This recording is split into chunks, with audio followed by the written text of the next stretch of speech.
to call to order the April 15th, 2019 budget work session of the State College Area School District Board of Directors. Please rise for the pledge. Pledge allegiance to the flag of the United States of America and to the republic for which it stands, one nation, under God, indivisible, with liberty and justice for all. Okay, I'd like to welcome all of you who are here this evening, as well as those of you viewing from home. And I think I'll turn this over to Dr. O'Donnell to introduce Thanks. the first item. Well, I'm going to turn over to Mr. Brown here in a moment. I just appreciate everybody coming out. We're going to take a look at some specific areas of the district, both from a fiscal lens, but also give you an opportunity to ask questions related to why some of the needs, and we'll go from there. In the overall big scheme of things, our budget proposal represents, obviously, looking at the entire district and prioritizing our best next step from our entire team's view as we look to the 1920 school year. So with that said, we'll get into it. I know you have a lot of information that's been shared with you, and I'm going to turn it over to Mr. Brown, thank him and his team, as well as the different administrators we have this evening for preparing these updates. So thanks, Randy. So we'll start with the individual department or area updates tonight. Those materials, there's a memo for each one, and then also a presentation. We'll ask each of the administrators to go through their presentations for you and highlight from the memos any additional information. And then the financial information, you should have at your places a memo, supporting schedules, and then a presentation as well that Donna have worked with me to pull that information together, and that will summarize and pull together a lot of our information that we've been working on for our budget proposal that we continue to refine. Several of the areas that we're talking about tonight don't necessarily have any significant budget changes in the budget proposal, but they are part of our deeper dives that you've asked us to work on for you. And again, this is kind of a balance between a budget review and a program review, and we have prepared as much material as I think almost humanly possible as we can pull together, and with all of our other duties that we're trying to pull together for you. And hopefully there won't be any unanswered questions tonight, but if there are, there'll be future time for us to get back to you on those. So Nicole, will you get it started Randy, for us? could I just, but you would like it to be a budget review, right? Not really a program review? Exactly. Yeah, okay, Yep. sorry. There is programmatic information included, Yeah. but yes, this is primarily a budget review. Thank you. Great. Thanks, Randy. The major areas that I wanted to highlight for you this evening are, as Randy said, it is a budget review, and I'm focusing on three main areas and how they relate to the three largest areas of our technology budget. I'm going to be talking about our equipment that we purchased. That's a huge piece of our budget. Different software and services that we utilize or that we purchase, and finish up with staffing. I'm then going to go just briefly into some programmatic things. Just want to highlight some big implementations that we've been working on in our technology department this school year, and just look out into the future in the next school year and some of those items that we'll be focusing on during next fiscal year. So I wanted to start off this evening looking at two types of equipment. We have our end user equipment. This is the equipment that you see in the hands of students and staff, things that they use in the classroom, and then our infrastructure, which makes everything kind of run behind the scenes, the equipment that you don't necessarily see when you walk into our classrooms. And I wanted to focus on the life cycle of those equipment. So as we do budget planning within our department, our goal each year is to really keep our budget footprint in these areas as flat as possible.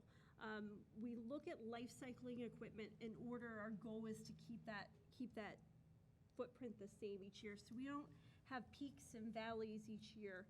with equipment. So we look at the cost of the equipment when we determine a life cycle. We also look at what's the usable life of the equipment. How long is a Chromebook going to last in the hands of students? How long does the manufacturer and the software, how long is it supported on that?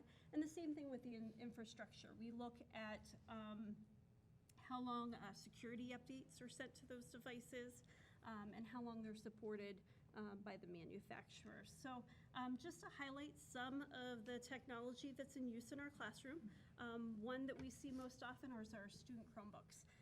This year we're one-to-one K-12. So every one of our students in our district is assigned a Chromebook for their use during the school day, and then our 6th through 12th graders, they take them home each evening. The families have a choice whether or not to take them home, but many of those students take advantage of that.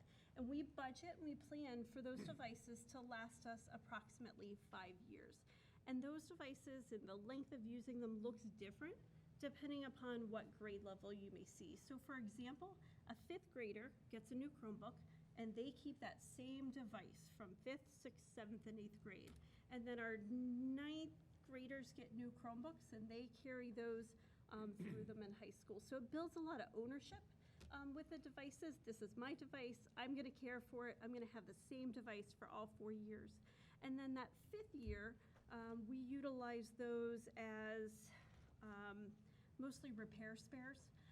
So when a student breaks or damages their device or it's not working functionally, they're able to get a repair spare while theirs is out being replaced. At the K1 to K-4 level, it looks a little bit different. Those devices are mostly in service for 5 years in the classroom. Those are devices that aren't going home with students right now. And each year, we purchase approximately 1,500 to 1,600 Chromebooks, and we do about 3 grade levels a year for our refreshments. There's some information on our staff and faculty devices. We anticipate our faculty and staff laptops, those that are assigned those devices based on their job duties, are gonna support about 4 years of useful life.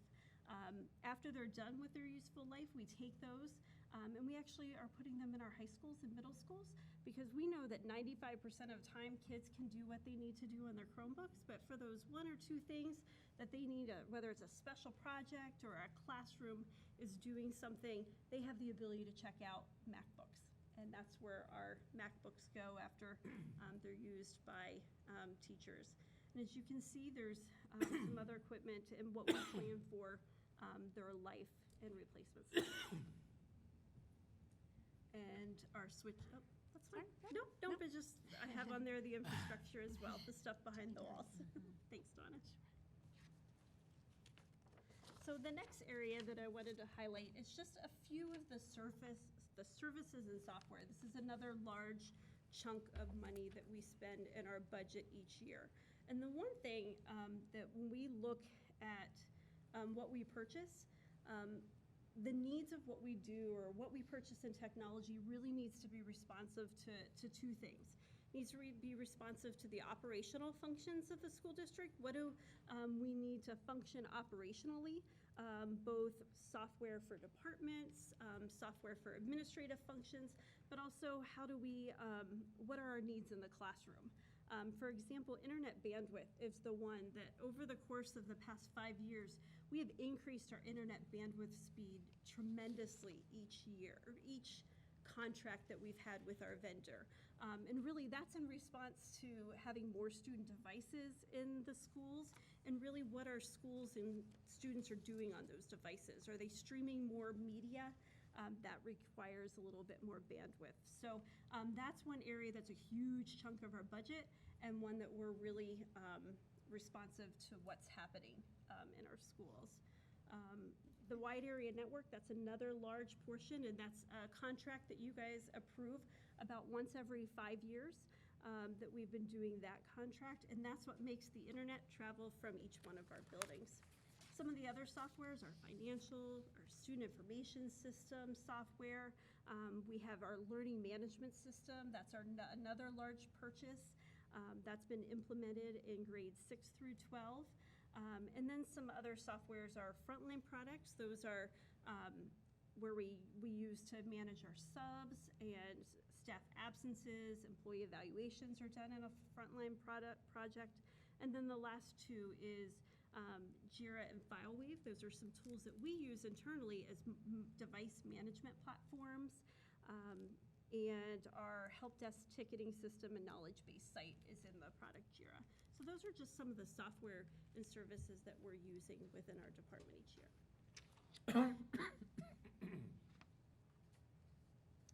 And then this is just a highlight right now of where our staffing is right now in our technology department. So our department is broken up really into two main areas. So we have our system staff. Those are the folks that work on the servers and the network. They do some programming for us as well. And we have our user support folks. Those are the folks that are in the buildings repairing the equipment that our students and staff are using each day. I also highlighted our instructional technology staff on there. While they don't necessarily fall under our department, we have a very close relationship with those individuals as to they are really in the buildings working with teachers, supporting them on the integration of all the technology tools that we have.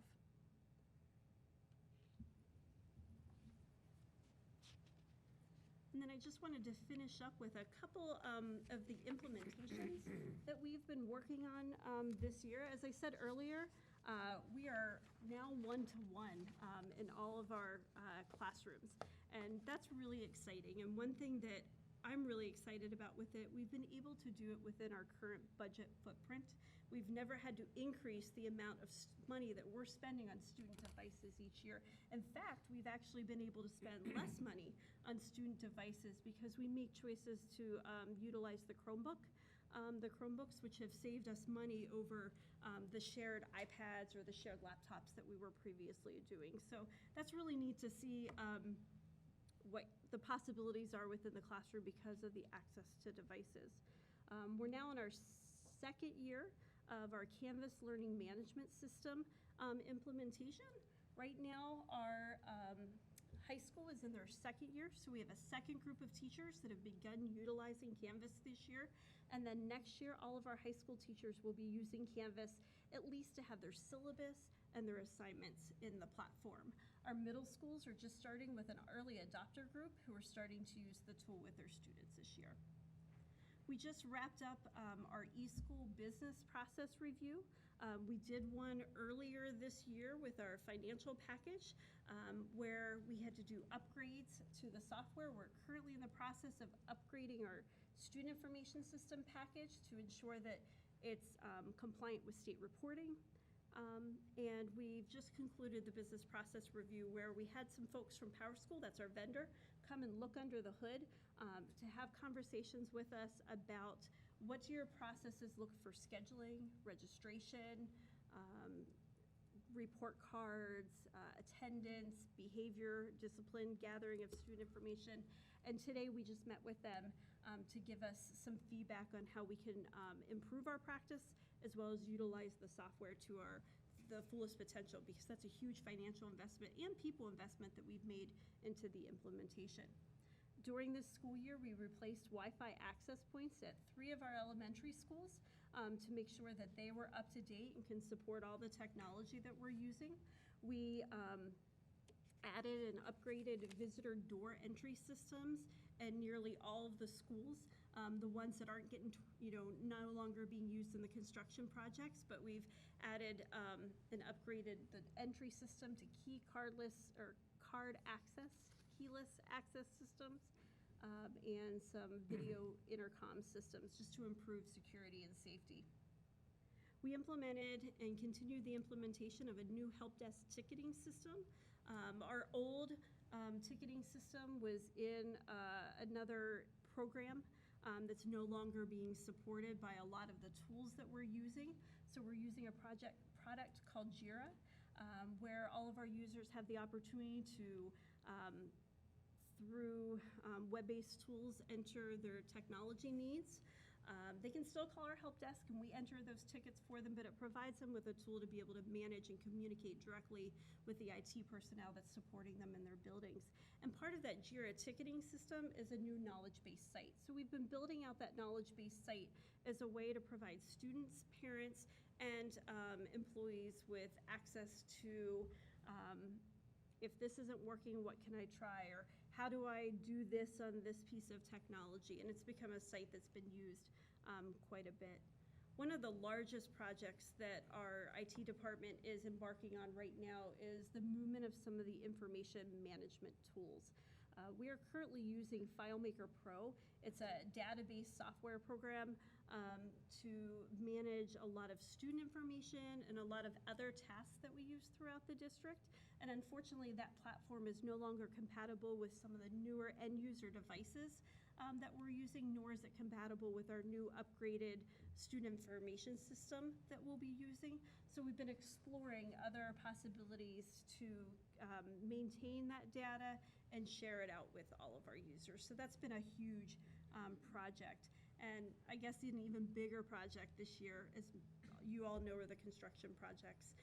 Our team has been very involved in the planning of the construction to ensure that all the technology systems support everything else that's happening in these new facilities and that it's integrated with our current systems that we've had.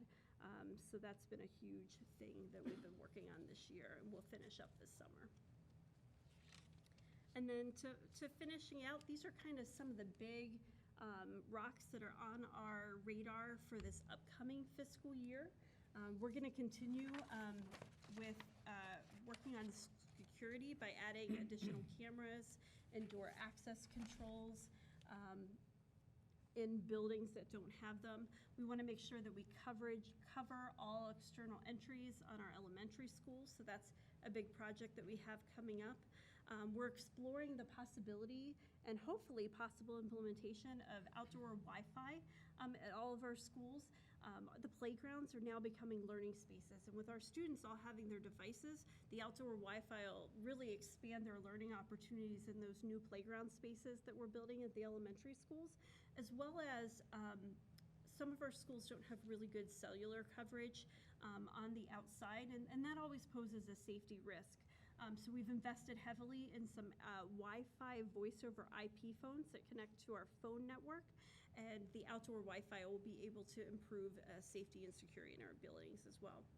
We're at the point right now where we're updating our disaster preparedness and recovery plan. While we do this on an ongoing basis, we're now at a really good time to delve really deeply into that. As part of the high school construction project, we added a new data center as part of that. So this will give us, we're at a really good place to really look at that process and update it as needed. And then, as I shared earlier, with our infrastructure, our switches, our routers, all those things behind the walls, we replace them on a cycle. And coming up this next school year, we'll be replacing all of that core infrastructure at Ferguson Township and Mount Nittany Elementary. So those are some bigger projects that'll fall within next year's budget. I'm going to turn it over to Donna and Donna. All right, so this next slide here, we're providing the last 3 years of actual expenses that relate to all technology expenses in the district. So it's based on a IT function. So it includes, technology that's purchased in the buildings as well. So I just wanted to just point out on the professional services line, you will see there is a significant drop from 2016-17 to 17-18, and that's due to PDE coding changes, moving them from down into the supply and equipment account. So, and that's all, I think the last slide we have there. Yep. Questions? Ready for your questions. Lori? First of all, this is a great overview, thank you.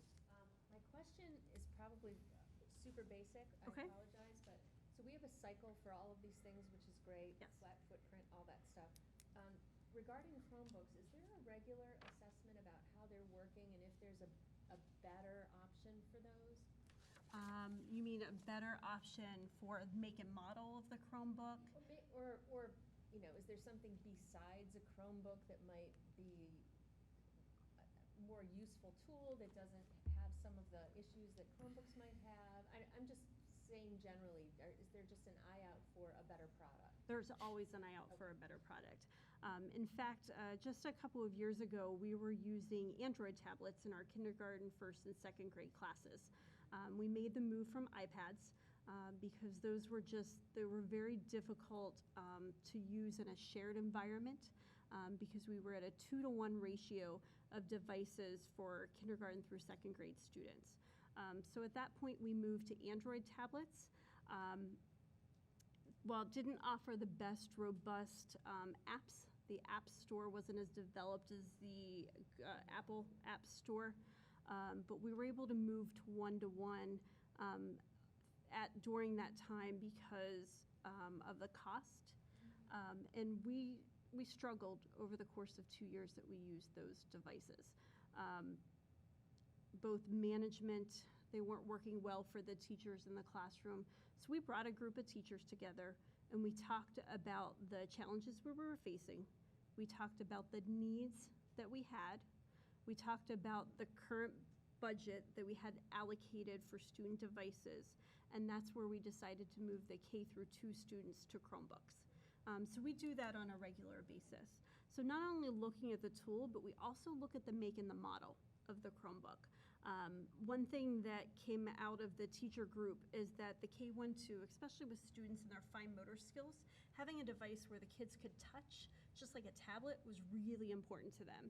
And we were very fortunate that Lenovo, a vendor that we were previously using, started making a touch Chromebook. So they could function both as a tablet for the students and as a Chromebook with a keyboard. So we're constantly looking at different makes and models, different vendors. Yes, so the answer is yes. Okay. Other questions, Jim? I had a couple. You know, we talked about kids taking their stuff home, and the Center Daily Times has been running some stories about, you know, access. And it's primarily not our area, but what would your estimate be of the kids that don't have broadband access at home? So Jim, the last time that we actually did a survey and talked to our students was in 2015, right at the beginning of 2015. And at that time, we found that of our 9th through 12th graders, 2% of them did not have internet access at home.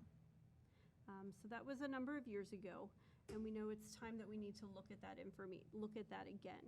So I have, Dr. Chatters and I have talked about what we refer to as digital equity, because if you read the research, students that don't have access to the internet at home, there's that they call it the homework gap, or an achievement gap in the area of that correlates to the usage of technology at home. So what we're going to do is we have some resources by an organization called the Consortium for School Network. It's an organization that we subscribe to here in the district. They support leaders in the area of educational technology. And we're going to start having conversations with groups. Our CAC group will be a great point to have those conversations, but we'll like to bring some stakeholders in and really talk about the digital equity. They have some tools on how we can gather that information, and they guide us through how to have those conversations with our goal is what can we do to improve digital equity. Okay, that's, thank you. The, you know, you mentioned about keeping some of the desktops or the Mac laptops around in terms of serving up things like imagine the AutoCAD program or things like that. So some of the companies, particularly Amazon, have come up with these streaming servers that we heard about a lot at the National School Board Association in terms of the ability to stream the AutoCAD program or some of the Movie Maker type programs that kids just don't have access to on the Chromebook. So have we looked into that? We have, yes, and we're having conversations about that.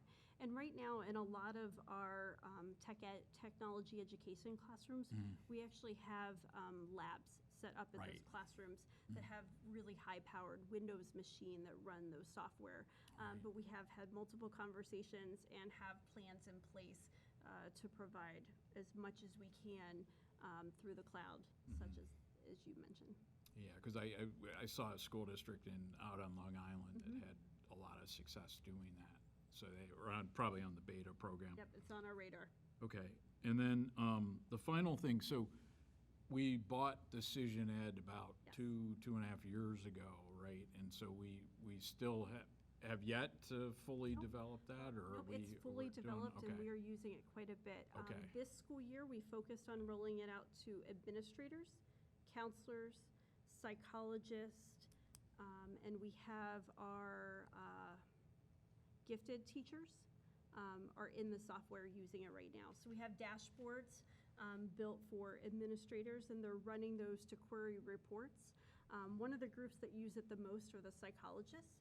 They're using it when they write their reports or the GIEPs for students. They're including the data. There's some really great reporting tools in there that can extract the student assessment data in there. We've used it quite a bit to run enrollment reporting. That's another huge feature. And Decision Ed has actually built us some custom reports on attendance and enrollment that weren't in their system to meet our needs. Our focus next year is we've met with a couple different groups of teachers to develop the teacher dashboard. So our focus next school year is to start bringing teachers into the tool to use it. Great, okay, good, yeah, I would be interested in seeing some. Yeah, it's pretty slick, and it's a tool that is being used. And did they help us develop it? We had a professional services contract with them as part of the purchase price of the. Yeah. Okay, Yep. We have a professional service contract each year that does the maintenance on the system. They do the rollover of the system, and part of that is they'll do any training that we need, as well as develop any custom reports. So if it's data that we're housing and we're able to get into the warehouse, they can do custom reports for us. Sometimes the tricky part is getting data that they've never seen before into the warehouse because they have to build the infrastructure to hold it. right, But they've been working with us to do that. okay, great, thanks. Any questions? Dan? Thank you. David? Any questions? Laura? Yeah, Sure. Can we get the current and proposed budgets? Yeah, we were able to pull those together today, but we were not able to add them to the presentation. The current budget total is about 5.5 million, and for the budget year, it's 6.2, and we'll get you a breakdown and send that out and add that to the information. Thanks. And I was wondering, and I don't know if you have a sense or if we take a look at, but what the cost of one-to-one is, because you've got the new as well as replacements and Yep. and all of that. What about does it run the district to do this? So I can find out more information. I mean, if I need to, Ballpark. yeah. So a Yeah, Laura, ballpark, Annual cost or a total cost? I don't No, I understand was the thinking question. like annually to support, because we do one-to-one. I understand, but I just wanted to make sure I Yeah, no, understood. annually, Life I mean, cycle. Like the annual. The life the cycle. annual cost for it. yep, so annually, we are spending about $600,000 on student devices, which, For the new and then the replacements or whatever. yep. So each year, we Just use your purchase mic about so it 60 catches it for the I'm video. sorry, Yeah. thank you. So about 600,000. About 600,000. And I know that a few years ago, we started having parents or families do an insurance type of thing. Has that helped with repair costs and keeping it in check? Do you have a lot of repair issues with We them? do. or- We have quite a few repairs. I mean, thousands of repairs. Most are broken screens, but yeah, we do have quite a few repairs. And I also believe that that helps with accountability as well for the devices. And then I guess the other question I had, and I see the point of having the building that, like the kid knows they'll get the device every year, so they're going to take better care of it. But I also get worried, especially maybe because I have an older high school student, that as devices get older and the battery life runs down right as the kids are beginning to use them more, I don't have a solution, but I'm wondering, have you had battery issues and those types of mean, because I use an older computer now, and I see a definite difference from when it was. I new. can't speak to that. I can find out more information on the battery life for each of them. And I know as new models come on the market, the battery life is improving on the Chromebooks, but I'm happy to find out Yeah, I just- exactly as it relates to battery life. I can't answer that right now. I was more thinking whether there's been a complaint issue of them being a 4-year for the students and how that's working. So it's So sort of, are you proposing that they're replaced more often, or are you proposing that each year of the high school student's life, they may get a new machine and other kids get? I don't know. I really don't. I'm just trying to get a sense of Well, it. I'm sure that there'd be lots of winners and losers there. Yeah, I mean, that's the problem. But it's helpful to know about the amount that it runs. And so the other devices, the other things then would be, for instance, we have some, you mentioned labs, or if we've got, I know some of our art classes, there's a whole, and that's the other things that's in your supplies and equipment, or even, like when we moved into this building and we've got screens everywhere, that type of thing is the stuff that's all in your Yes. budget. And are the instructional coaches part of your salary, or are they in teaching? They're an instructional cost. Right, okay. But the other ones on that sheet were. They are. What's your, okay, thank you. You know, one thing about the battery life, the original Chromebooks we got had a detachable battery, but their screens were also pretty detachable, and that was the biggest problem with them. So I don't know if we can, management through procurement, if we can get together with some school districts, because that's a very good point that Laurel brings up, and it's not that hard to come up with a detachable battery right at the joint, that can be charged separately and in and out, in terms of replacement, so you don't have to replace the whole device. But I'm unaware of any of the new generation of Chromebooks that actually have that feature right now. Dan? Just quickly, Nicole, I want to thank you for the decision and update. I was thinking about answering a question along those lines, and Jim got ahead of me, but it's still valuable for all of us to be able to hear what's going on, because at the time it was described, it was just an incredibly comprehensive means of providing information for every user, basically. Anybody who has kids under their responsibility to be able to access a wide range of data. So I'm looking forward to hear what the classroom teachers, what they can make of it. I am too, and I can't tell you, a day doesn't go by that even in my role, that I'm not in the database querying some sort of report or working with one of our administrators who queries it to help them use the system. Good, very good, thank you. All right. Following up on that, we had also talked about a board dashboard, and I went to one of the study sessions, they called them, at the NSBA conference, was basically done by a similar group to Decision Ed, and really gave an example of how that could be very helpful to us. So if we can revisit that, We can. that would be really nice to have. So we're working on that, and the last piece to come together is, of course, the financial piece.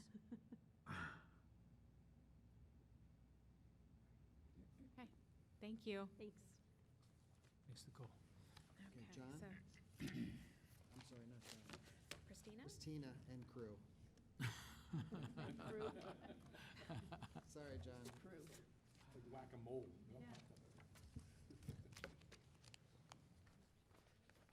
Hello, everyone. Hi. Hey, guys. Yeah, thanks for coming. For those that don't know me, I'm a ninth grade principal, and I have the lucky straw of pooling student activities. So Christina is going to talk about student activities as a whole. However, there is parts of the student activities umbrella that falls under, obviously, Sharon Perry with the Career and Technical Center. Then also Alex and Larry have joined as well tonight for the middle school. So this is really a culminating report, pulling together pieces of information that we don't necessarily look at this in this manner, because we look at it more at the level. But we thought that we tried to pull it together for you in this manner for this discussion. So as you know, clubs and activities are a great way for our students to get involved with our school communities. And when students do get involved with co-curricular, extracurricular activities, it gives them opportunity to get more involved, have a better school experience, build their self-esteem, and develop those lifelong friendships, which all go hand in hand with our strategic plan goals. So, at the high school, which is where I am located, you can go ahead and flip it. We have about 61 clubs and 67 advisors, and most of our advisors oversee more than one club at a time. It's not uncommon to have the same advisor for 3 or 4 different clubs. We did a pivot report that showed 1,320 of our students, and that includes Delta, that includes homeschooled. Anybody who comes in to any of our activities are involved in at least one activity. Many of our students are involved in 2 or 3, but this just gives you kind of like a baseline of at least that many students are involved in one club.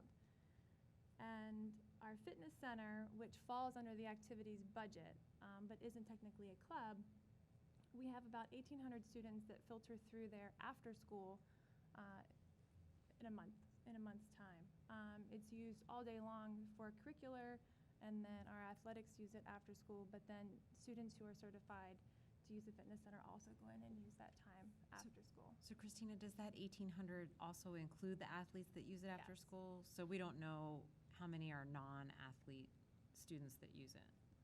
No, I can't tell you that tonight. I can probably tell you that Diane Swagger keeps phenomenal records, and we actually have charts for Because that would be more fruitful attendance. information. I mean, Mhm. it's not shocking that athletes would be using the fitness center, but what we'd really like to know is our students who aren't participating in athletics actually doing something that involves, improving their own fitness independently. So that would be helpful at some point to tease that out. And I'm sure we could find that out. May also be staff or some staff coming in? This Years doesn't, ago, it was staff use possible. it, but this doesn't include staff. Okay.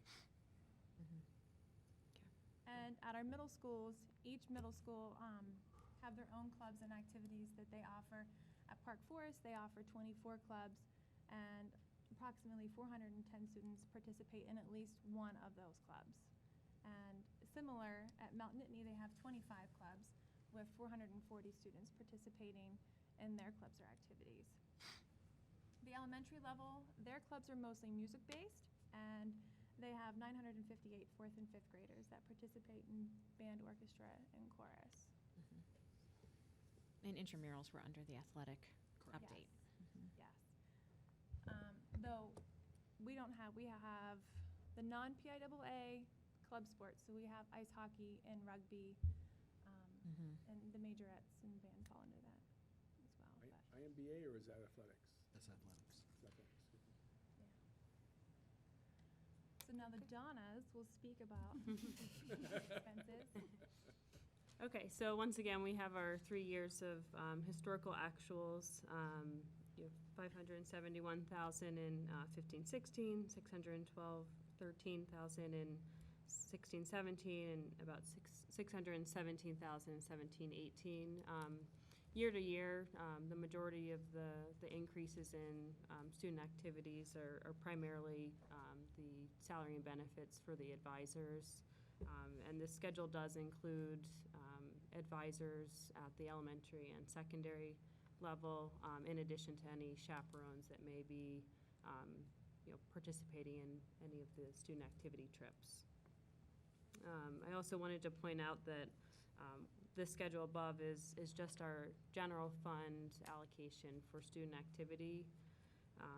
And we also wanted to just point out that in the student activity clubs in our Fund 80 account, the students raised approximately $1 million in 2017-18 for their activities.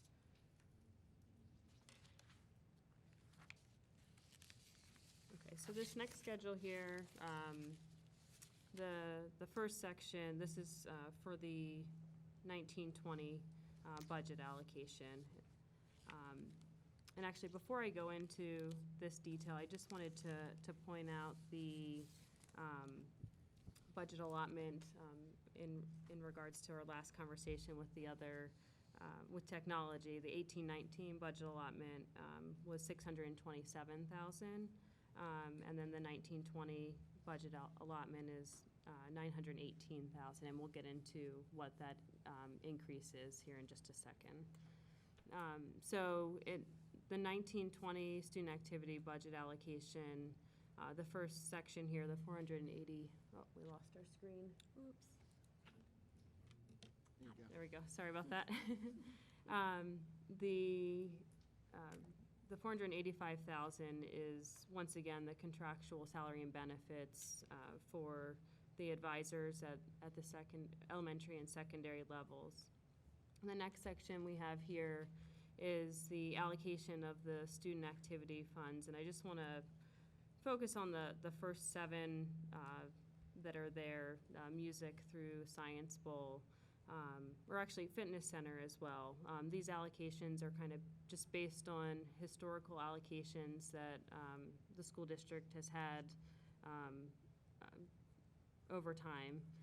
So each year out of Christina's budget, she allocates a similar amount to these student activities that primarily are competition student activities. And co-curricular. And co-curricular, yes. And then the next section down, where we have Mount Nittany Middle, Park Forest Middle, CTC, and Delta. These are student activity allocations that are based out of like the building budget allocations or CTC department allocation. Donna, Once again, do you know why there's a big difference between the Mount Nittany and Park Forest allocations? so once again, I think there's not, it's kind of based on history. I don't know if year to year how those have been allocated, but I don't know if you guys want to touch on the allocations that you have at the middle So school are they level. made are those allocations decided at the building At the level, out of a building building budget? Yes. Okay. I think it depends on the PTO contributions.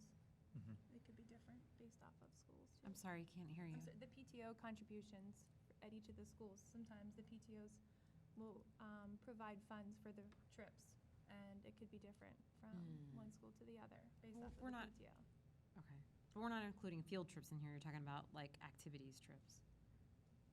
This is the fund, these are the Yeah. Fund 10 amounts, so the general fund dollars that are contributed to those groups also do fundraising. So, those Fund 80s, student activity group accounts that we talk about, all of these groups have those funds, and that's what they deposit monies in as they do fundraising.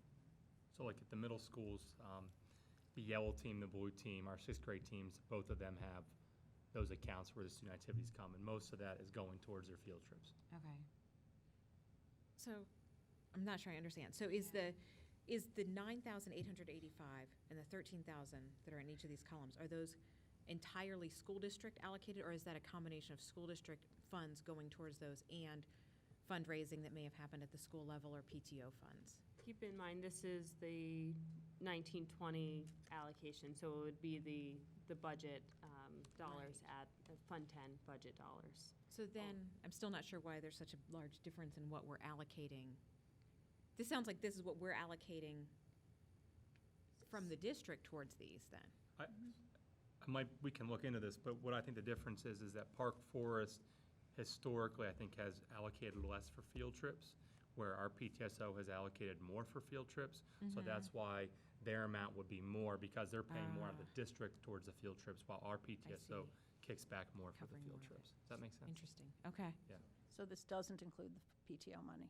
No, but No. in order to make the similar Right. programs in total work, the district has to put more money in. Gretchen? I have a separate question from that, so as long as we're done with that one. Can you just, you referred to Fund 10, can you just explain that? The general fund. General fund. And then Fund 80 Student activities, is the, Fund 80 is the Thank you. agency funds that are fundraised for the different groups. sorry. So, I want this, oh, you're still on that? I'm on it. No, it's okay. I'm ready to move on. Go ahead. I appreciate ahead. that thought. but- Go ahead. No, but I'm knocked out by the $1 million privately raised, that, $1,053,000, that's incredible, that's really amazing. So part of the funds we're talking about that supplement, actually may even be over and above what the district is able to contribute, is in that $1 million.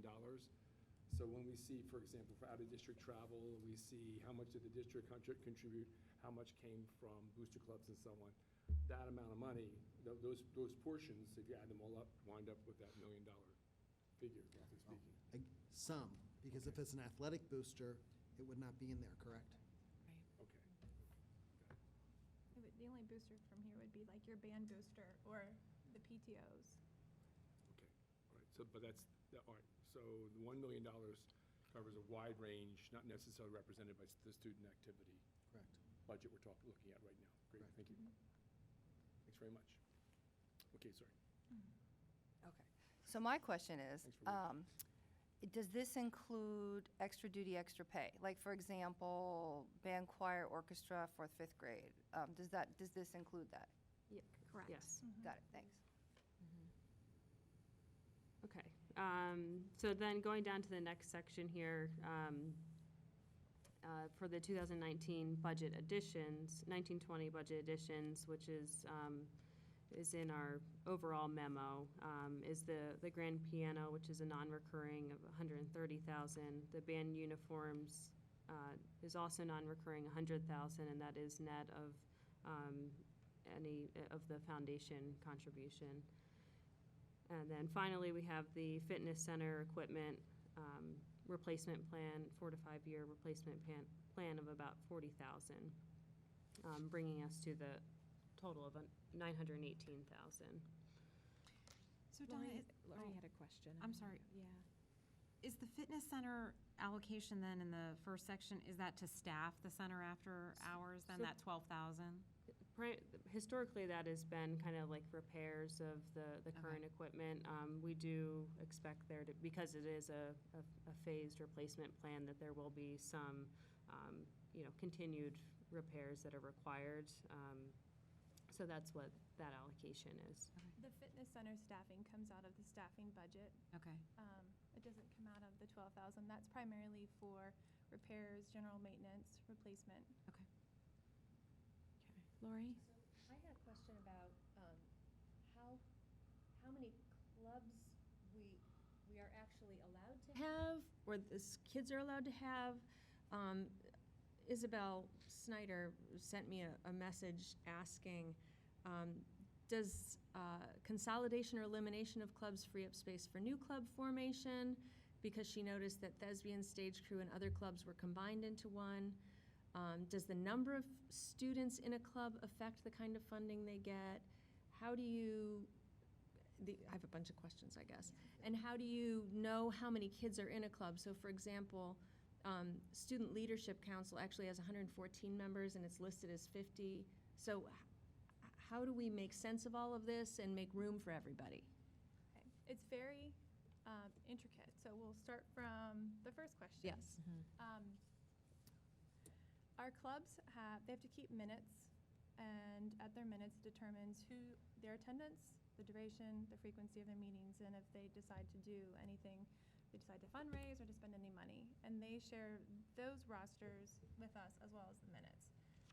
We keep the rosters. The advisors actually just shared the rosters with us, and we have a very comprehensive spreadsheet of each club. The student council, that gets kind of tricky because that is involved with some students participate in homecoming that don't participate in any of the dances or the proms or situations like that. So it's not the same 114 students. They might have 51 participate in this event and 51 participate in this event, and some might overlap. So those student roster numbers that she questioned, that was straight from Okay. the advisor. Okay. So you think it could be more like average participation per meeting then? If it's like, if they participate in something and not some, in some Yeah. event and not another event, that they're only Well, counted? that's an interesting club because it's an overall school improvement, school relationships, school pride, and so they can choose how they want to be involved. They can participate freely, but Okay. most of the clubs that we offer, they have set meeting days and they do something every week. So they're typically involved all the way through. But there's a little more flexibility with those types of larger clubs of student government and student council. So do we have a cap, so could a group of students decide that they wanted to have a club and easily become a club? Or do we have a cap? There seems to be a perception among students that there's a limit to how many clubs, and Oh, one has there's- to go away before another one shows up. There's a budget, so. I Right. mean, to pay the advisors is really our obstacle, Right. is to find a volunteer to advise them. Mm-hmm. Challenge. I talked to Isabel a little bit about this. Will has some ideas to work with the team in regard to reflecting on how might, we move forward, because some of these clubs, although they might have a smaller number, have a real history in our high school of having an impact, but I do think it makes sense to reflect on participation and taking a look at how we move forward. Yeah, I Yeah. think the flexibility of adding clubs is a challenge. I mean, 60-some clubs, I've never heard of a high school with that many clubs with paid advisors until I got here. So I do think we could consider reflecting on it and how we might be a little more responsive to the student interests. But there's no question, as soon as you say no and shut down one experience, to shift it, that would be challenging. But Will, do you want to weigh in I on? can just add in. Since I started, we've had a lot of discussion about the clubs and the extra duty, extra pay. We've been meeting, I think, since I first started to talk about that, and it's very complex. But Christina and I were talking earlier, and Bob and I have had conversations. If students have an interest in a club, we'll certainly entertain it if there is an advisor that's willing to do it. But the problem is we do have a budget, so every club that comes forward, we can't pay the advisors. So, if we have student interest and we have advisors willing to do it, we'll run any club. But we just can't pay all the club advisors that want to do it. So what we need to develop is some type of called a protocol or some type of a review process to take a look at clubs, and if we want to reallocate some of the paid advisors to different positions based on student interest and some of the factors that Bob mentioned. But There might be a way to pull some of these together. Right. So when Yes. students come forth with an interest in a club that we don't have, if we first look at the clubs that we do have to see if there are any similarities that we can connect them with that group so that maybe they can expand on that group.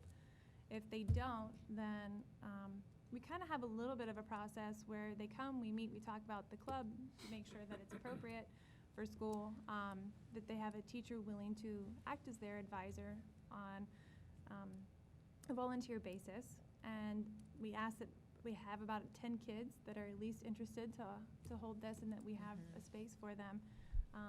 Assuming that all of that pans out, then for a year they keep track of their minutes as well so that we can kind of follow them, and the next year we make sure that there's still a continued interest. And if any of the clubs do fold because the numbers don't support running the club, which that has happened, or an advisor no longer wishes to run that club and no teacher steps up to do it, if it goes away, then I can pull in and give another club an opportunity to pay that advisor. So that's kind of the process in which that goes. Thank you. Amber? So within all these clubs, aside from, I can see, the individual allocations towards music, debate, quiz bowl, et cetera. So how do you decide how much money to allocate per club? Is it simply the advisor's time, other than No. these clubs then? This is, the money that's allocated to them does not go towards the advisor, that goes towards registration costs, transportation, and so forth. And most of these, as you know, our clubs our competitive teams are very strong. And they have been kicked out of the Pittsburgh area. And so all of their travel now is out of state. It's in New Jersey, it's in New York. And we have petitioned to the national board to be reinstated so that we didn't have to travel so far, and that has been declined. Which clubs are you talking about? The Quiz Bowl, Ocean Bowl, and Science Bowl. Okay. So What was the reason? they were, before I came on board, they were booted out, so to speak, of their local organization because they won every year. Okay. So So- it wasn't didn't feel like good competition for the rest of Right. Yeah. But when you travel outside of the state, the transportation costs go through the roof. So historically, these have been the teams that have received district funds. And every year, we do a review of where are they traveling, how much does it cost in the registration fee review, and to determine if within that, we can shuffle some monies. I think Science Bowl this year didn't quite spend as much, and they don't typically do, so we've reallocated some of their funds to cover some of the overage in the other groups. Some do fundraise. Is it Science Olympiad fundraises, and the other ones don't necessarily fundraise, but their parents will pay an overage if they need to. So is the $1 million here that says student activity clubs raised over approximately, a little over $1 million? Is that fundraising, or is that a combination of fundraising and parents chipping in? It's a combination. Okay. Yeah, we trying to figure out the terminology there. Okay. We had fundraised initially and said, let's just put There are raise some in. groups that they don't want to fundraise, they would rather just write the check in Okay. return. But all of the other clubs, for any monies that they spend, they have to fundraise. I think it would be such a good goal to try to make it such that all students are expected to pay X amount of dollars, or we provide X amount of dollars per student, and then the fundraising happens above and beyond that, or something. I just, Like a formula of some sort seeing that- these trips come through and seeing the huge disparity in what fundraising happens and what PTS, it would just be so nice to get a sense for how we could make it more fair. I think when you look at where the resources are used and how they're used, Article 29 of your SCAA contract and then Appendix B are a lot of details that make this complex and how you're currently locked in on all this. So, Yeah. And several years ago, the board did look at a activity fee per student as well, as an budget offset. So, that has been done to some extent. Not for very long. I understand that. I'm just bringing that up. But right now, there's No, a de you're right. facto activity fee because in There order is to, Right. for Yeah, and some, it's for on- some groups. And it's unequal. I Some do groups not- it's much higher Yeah. than others. I think it really is important that we get a handle on this. I had hoped that we would see something similar to what we saw from the athletics that really ran down. This is what the number of kids involved and what the costs are, so that everyone could see where they are and move forward. And we do that because it's a state mandate, but I would think that that's just good information and it will help over time, because one thing I'm looking at, you had said, if I heard you correctly, that the number of students, the 1,300, is pretty much unique students, right?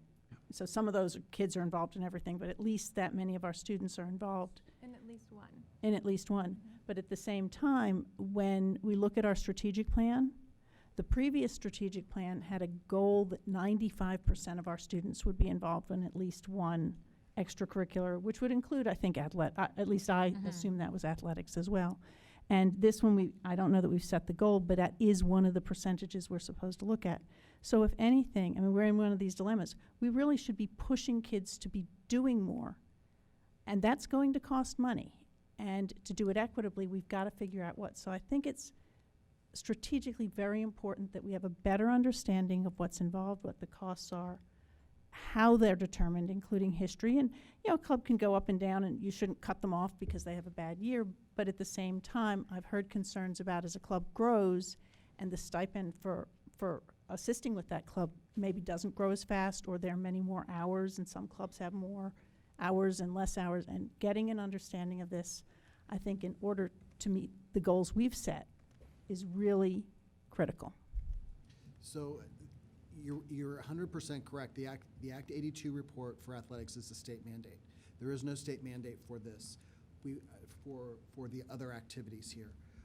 If that's something the board wants to see even beyond what we provided, we're going to need time. We're going to need to know what that is, and we're probably going to need to revamp a lot of our practices, because there's a lot of things that we don't track at that level, as well as we're going to need some of our boosters to report to us as they do with the athletics that they don't necessarily now. So, you know, I understand you're one of 9 and you're asking a request.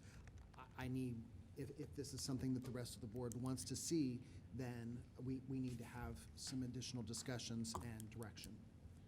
Well, and it wasn't so much a request there that's there as well, but saying why I think it's important in terms of our strategic goals. So, Understand? and I think also, previously when we said this report was coming, it said the breakdown of salaries and benefits.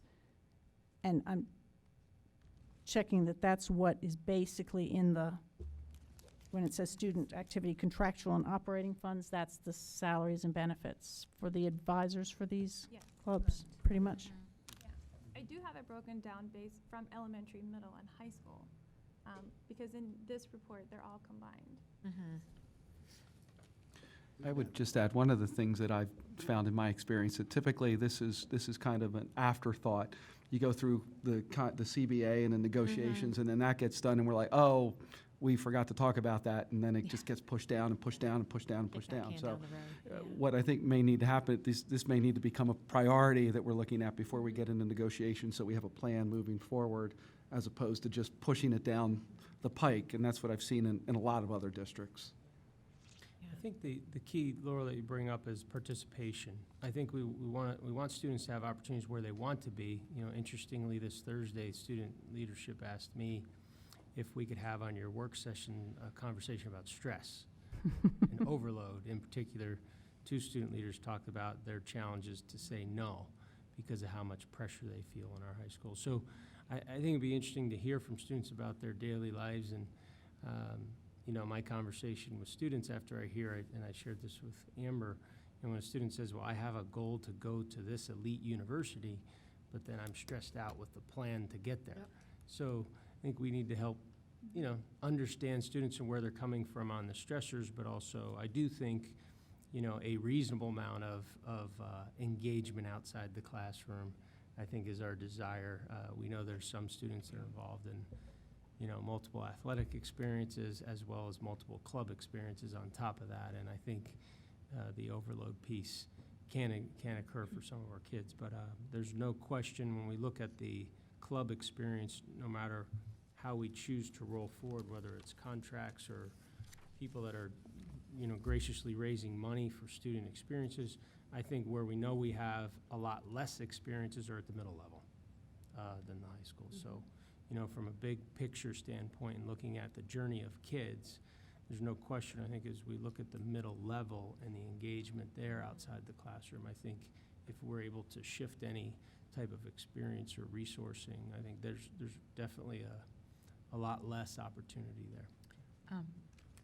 Amy? Well, along those lines, I think the other key piece to look at, I think your point is valid, and I would have said the same thing about, you know, the contract and looking at budget, but I think we also need to, and I know this is a budget discussion and not necessarily a programmatic discussion, but I think it's relevant about how we spend our money, is trying to categorize some of the clubs that we're offering, because if the goal is to get every student involved, we've got to make sure, like, there's this, we're stuck between this rock and a hard place, that this is historically what we fund, and this is historically what the most kids are interested in, but then there's a perception by the student body that they can't start something new because it may be too small or there's no more money.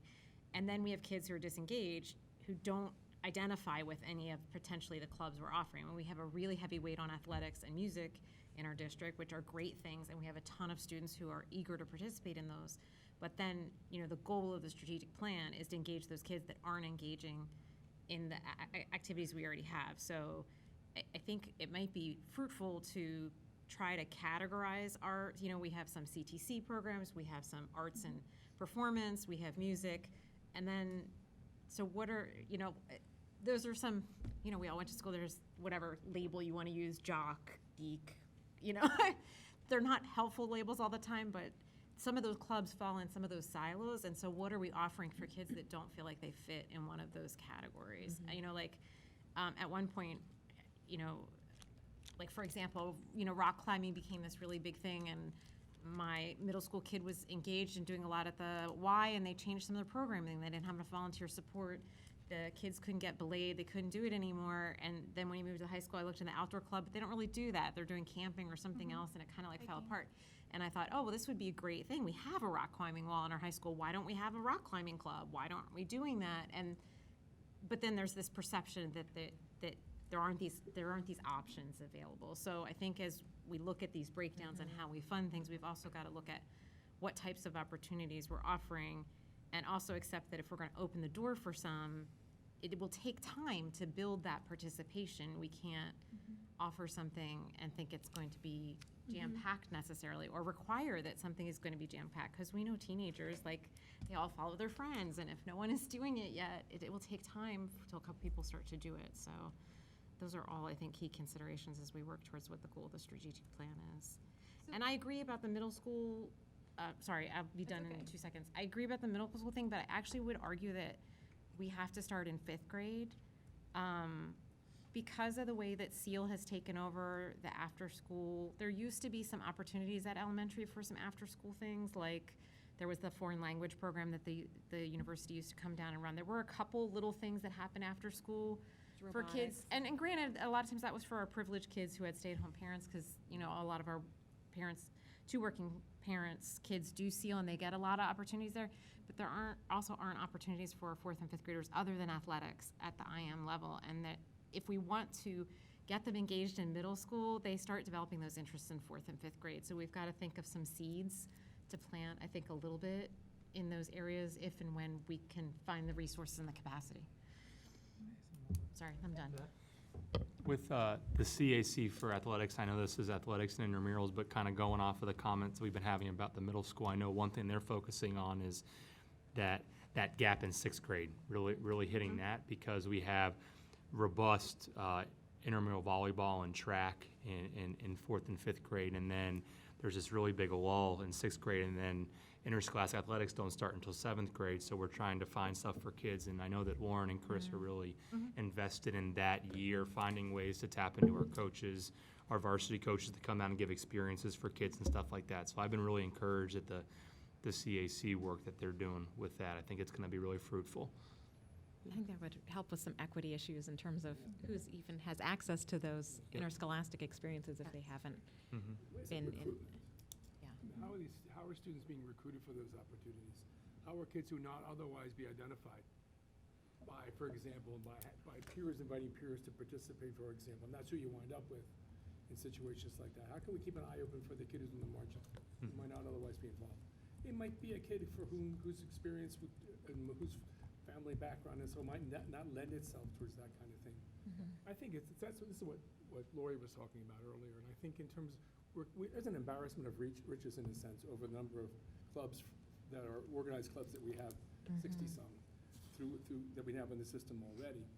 And I think it's maybe just important, in a sense, to get a baseline. How take stock of what we got, what categories we have, how kids get engaged with that, how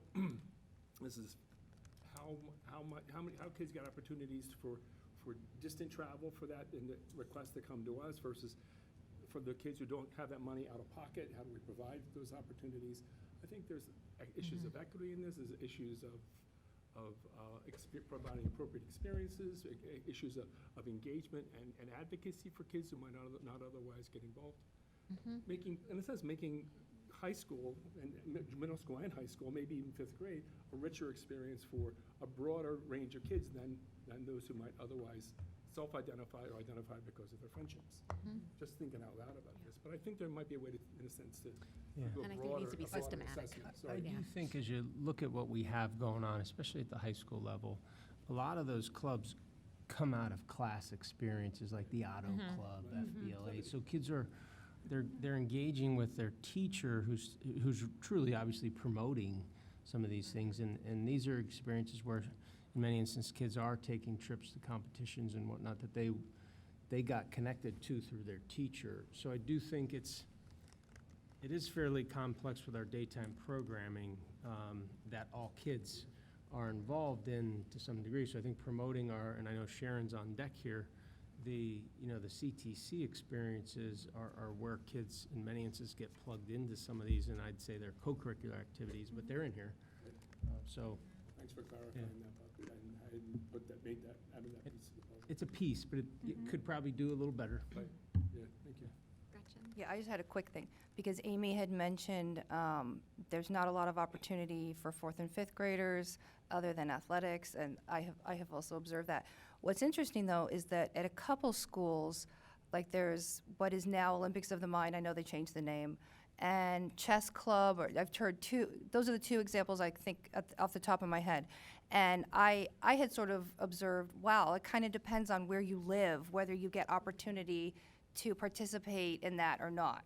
So just in terms of equity, it's something that I have thought about. And that comes from just if there's people at that school who want to do it, which is great, because we don't want to take that away from people who do want to do that.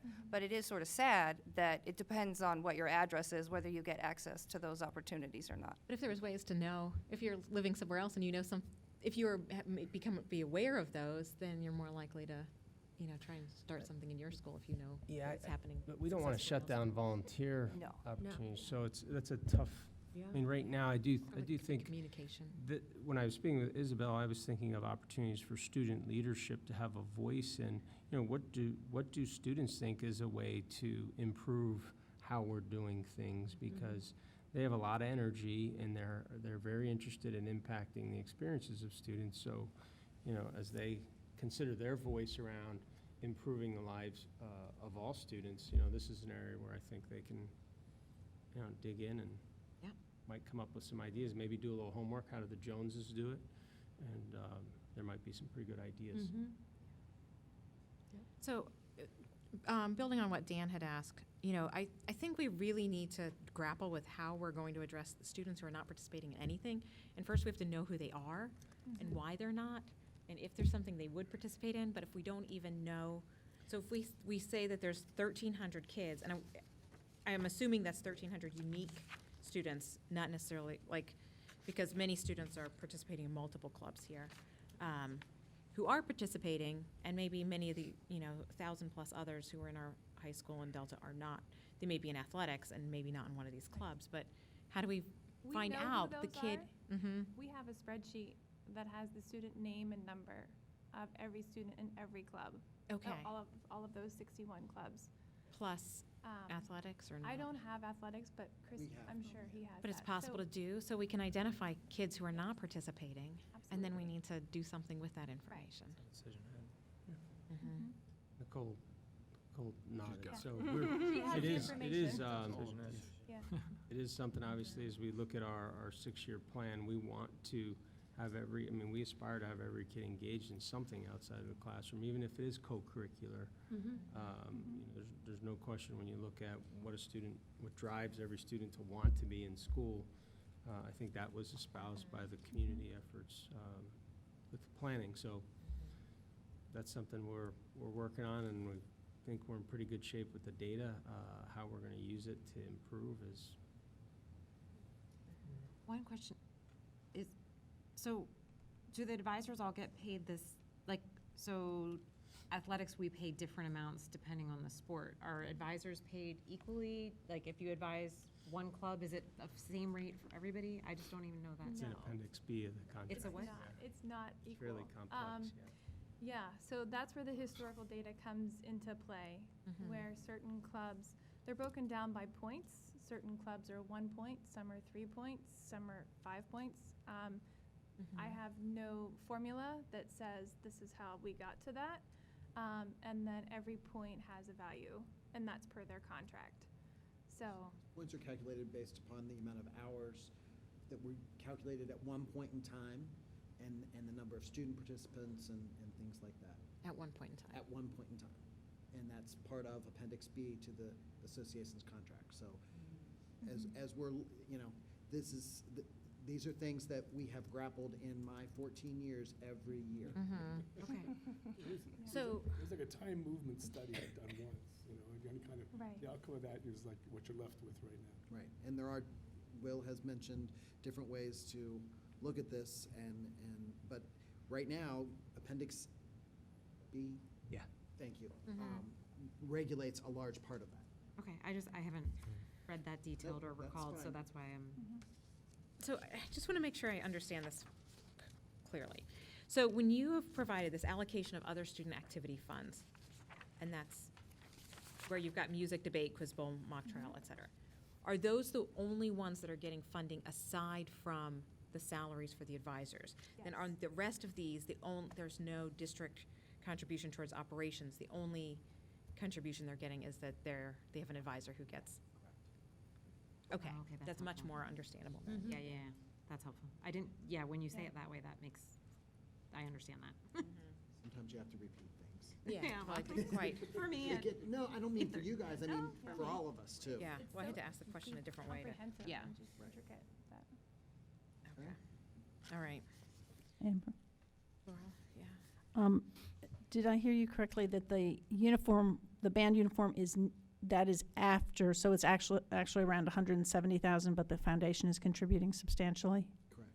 So- It's around between 150 and 160. Right, so, and I think that really is, I don't know if there are other clubs that have things like uniforms, but that's one thing that we could find out, and that figuring out how that doesn't get funded, whereas athletic uniforms do get funded, is something, again, to grapple with. And the last thing I think that, at least speaking for myself, but I think knowing y'all, also you, we don't want to take from athletics and give to activities or the other way around, but getting an understanding of that would really be helpful. And the other issue that I'm aware of that becomes challenging is transportation. And I very much remember when a group of students came before us a few years ago because we had changed the transportation requirements, and that suddenly increased their costs, and that has continued and reduced the amount of participation they had. And one thing I noticed looking through this, and I don't have a student directly involved in it, but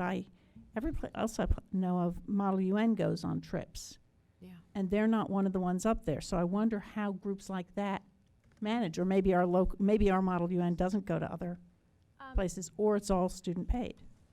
Yes, it's student fundraised, and they don't travel out of state.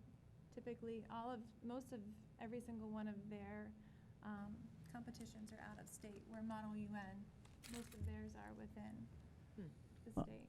I know at least one of those is largely in-state. I don't know about all the others. So I think we need to get a handle on that.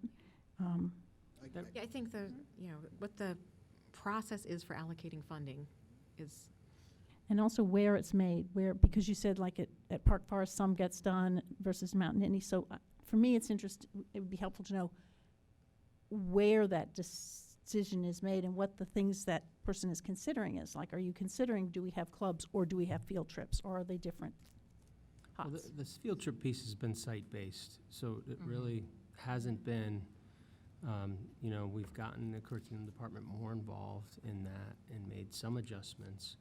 There's no question that, we look at field trips at the elementary level and, so I think having an update of field trips would have to be an annual priority. It would be a significant district-wide effort because it would be, there's a lot of moving parts to it.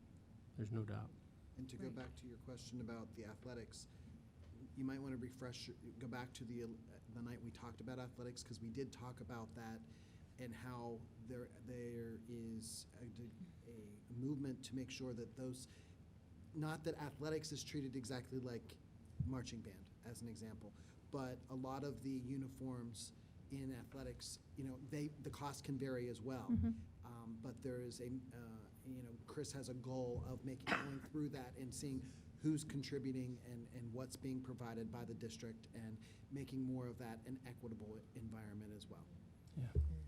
As far as other clubs, the only ones that I can think of would be rugby and ice hockey, and those are probably mostly They're fundraised, Right. as well as paid for. dance. for themselves, yeah. Dancer majorettes.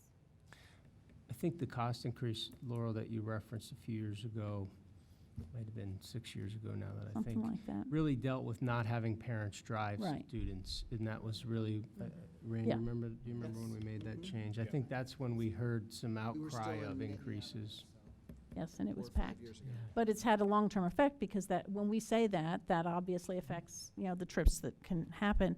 One just quick question, where are elementary intramurals? Are those in here? Were they in athletics? Or are they a whole nother? Elementary intramurals would have been in athletics.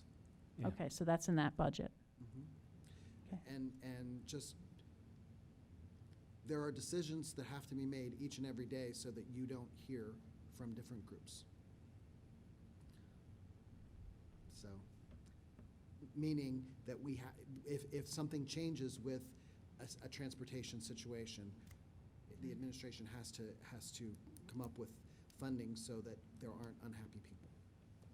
Well, I think using our resources to best respond to, what we're faced with. I think there's a lid on a can of worms where you have to have equitable treatment. So, Yeah. the athletic department is hands down, outside of our regular transportation, our biggest cost with transportation. And they've tried over the years to have a reasonable cut point for when we move to coach buses. We obviously believe that, I think all kids going to the Harrisburg area should have the opportunity to be on a coach bus, not just because they're on a high school team versus a junior high team or something like that. We're not there budget-wise with how we resource it, and someday hopefully we can get there, possibly through the non-traditional revenue that we're trying to work toward with what you approved with advertising. Further questions on student activities or where we go from here? All right. And you'll get us this year's budget? Hmm? You'll get us this year's budget? Have it. And we can It's start. in the That was presentation. in here, yeah. Oh, the current year, I'm sorry, yes. But I mean the breakdown like this for this, thank you. Okay. I just wanted to make sure that the baseline information, about the numbers of non-participants, we can start with that as a baseline. We're trying to pull that together as we look at the year, and so we have a reporting. Doesn't, Yep. not immediately, just in terms of thinking about moving forward. Great, thank you. All right, thank you very much. Thanks, Al. Thank you. Okay, so I think we're halfway through. Should we take a 5-minute break? Okay, we'll adjourn for 5 minutes. Alrighty. Okay, we're gonna go ahead and call the meeting back to order. Okay, the next item is alternative education, and we have an attachment. We have John Downs here with us at the table for this. Yeah, thanks for having me this evening. A lot of the stuff that you had in your memo was mostly programming stuff. Educational alternatives consist of a lot of different moving pieces and parts, each one different than the other. So I ran down some of that stuff if you weren't familiar with it already. The Delta program is 2 cohorts, basically. Middle school cohort with a capacity of 100, moving to 120 next year with a new building, and the high school level capacity of 160. Approximately 30 faculty and staff support that program. We do have some cross sharing going on between the cohorts in terms of like an art teacher, math teacher, obviously support staff, bounces back and forth, and that type of stuff. We have a higher percentage of special ed kids in population-wise compared to the regular other schools in the district. I know Sharon, Heather presented you guys a couple weeks ago, and so they give you some of those numbers, and we're about double usually ratio percentage of the population with our kids with IEPs. We give you some other data there in terms of Keystone exams. Our scores at the high school level are pretty comparable with state high in most areas across the board. One thing I just want to point out, the culture and climate survey we do twice a year. Didn't do it this year because we bombard the kids with other things, and so I thought we'd take a break for a year. Kind of give you a flash picture of the questions we ask the kids, and I kind of put in the memo, number 7 is the most important to me, how much kids like coming to school. I think if we win that battle, we've won a lot of things, and we can attack other priority items once kids, bless you, look forward to coming to school. Budget-wise for the Delta program, obviously we're moving. I was on site today, so my loafers are all muddy because of the rain recently. Taking all teachers over there. We're trying to get all teachers over there. We took 2 sessions last Monday and Tuesday, and we did one today. We'll do one tomorrow, just to get people pretty excited and try to get some better picture of what's going on in terms of the building and the space, other than looking at it in a 2-dimensional image.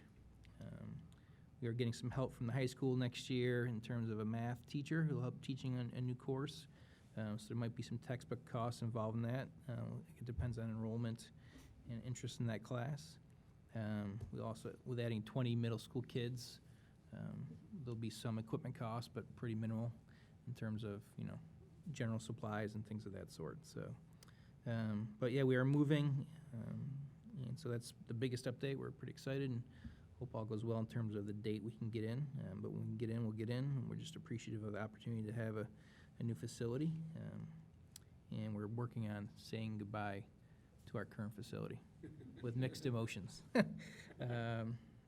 So that goes for the Delta program. We are also looking at the enrollment process, as you're aware, and we hope to have that type of information back to you guys and discussions to be had prior to, or decisions to be made prior to the start of next school year. So we'll be back at the table to talk about that as well. HEARTS program is a partial hospitalization program that's out of Fairmont as well. Forever, since I've been, this is my 11th year in the district in this role, was always with the collaboration with Home Nursing Agency. In the last year and a half, that's been Home Nursing Agency, which is based out of Altoona, has been taken over by UPMC. So they've had some changes on their end. UPMC provides the therapeutic services for HEARTS, and SCASD provides the academic services. We used to have STRIDES as a therapeutic partial program for middle school kids, but because of insurance and all that comes with that and the dynamics that go with that, we were not getting a lot of approval from insurance companies to put older kids in a partial program. And so we kind of decided as administratively and with the other stakeholders to dissolve that and turn that into a version of RITE, middle level of RITE. And when we did that, we used to have 10 seats for license at HEARTS and 10 seats for license at STRIDES. And so when we lost STRIDES, we gained some seats. We added 2 seats for capacity because we didn't bump up staff. We just tried to bump up enrollment for those services for elementary age students. So UPMC, they employ several counselors, a master's level counselor. They also contract with a psychiatrist that comes in once a week to meet with families, students, and also for medicine management, med management. But that's not district costs at all. So, John, how have the services changed then in terms of the student's experience from when it was the STRIDES program to middle school, right? Well, the basic, as you'll see down below, right, is a state program mandated by AEDY regulations, and so there's certain stipulations. There's a certain number of academic time they have per year and a certain number of counseling services they receive per year. Mm-hmm. It's not as intense as a partial program in terms of the services they receive. Okay. I think the one reason we made that change is because we have more control over students that can come.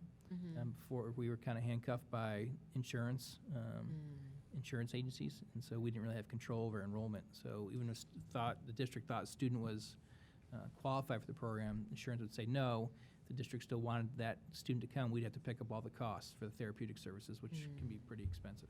And we still do that sometimes because at HEARTS, the term that insurance gives us to work with kids doesn't always meet what they need therapeutically. It could be a month, it could be 3 weeks. But kids that are in that situation typically don't get better in that short time frame. And so we still do pick up some of those costs when insurance is no longer a viable solution. Does that answer your question? So there's some enrollment numbers. One thing we have begun focusing on more is our own kids. Last year we had some situations in working with Vern Bach and elementary principals where we had needs of students, but we didn't have the space because we had some non-district students in those spaces. And so we've stopped taking non-district students unless we get below like 8 or below. So we're not there. So I just got a call 2 weeks ago from one of the managers of UPMC that they had a student from Bald Eagle that wanted to come and take a spot at HEARTS, and we just said no because in a week later, 2 weeks later, we have 2 or 3 kids that want to come from our district schools. We don't have those spaces, and so Vern and I kind of laid that plan out. So you'll see the SCASD numbers start to grow and the non-SCASD start to dwindle in those regards. And some things that could take in consideration is we do have, it's a K through 5 cohort Hearts is. That's a wide range of maturity level, developmental level, and all those variables. And so we try to separate the kids into cohorts in terms of K to 2 and then 3 to 5, where the K to 2 cohort might be in the therapeutic room and 3 to 5 in the academic setting, and then we flop them. So we try to keep some separation in terms of age level. So if we're full at 3 to 5, we don't just, and we get a 5th grader that wants to be there, we don't just put them in the K to 2, right? That doesn't make sense. So it's a bit of a jigsaw puzzle at times. Budget-wise, nothing really impacting the Hearts program.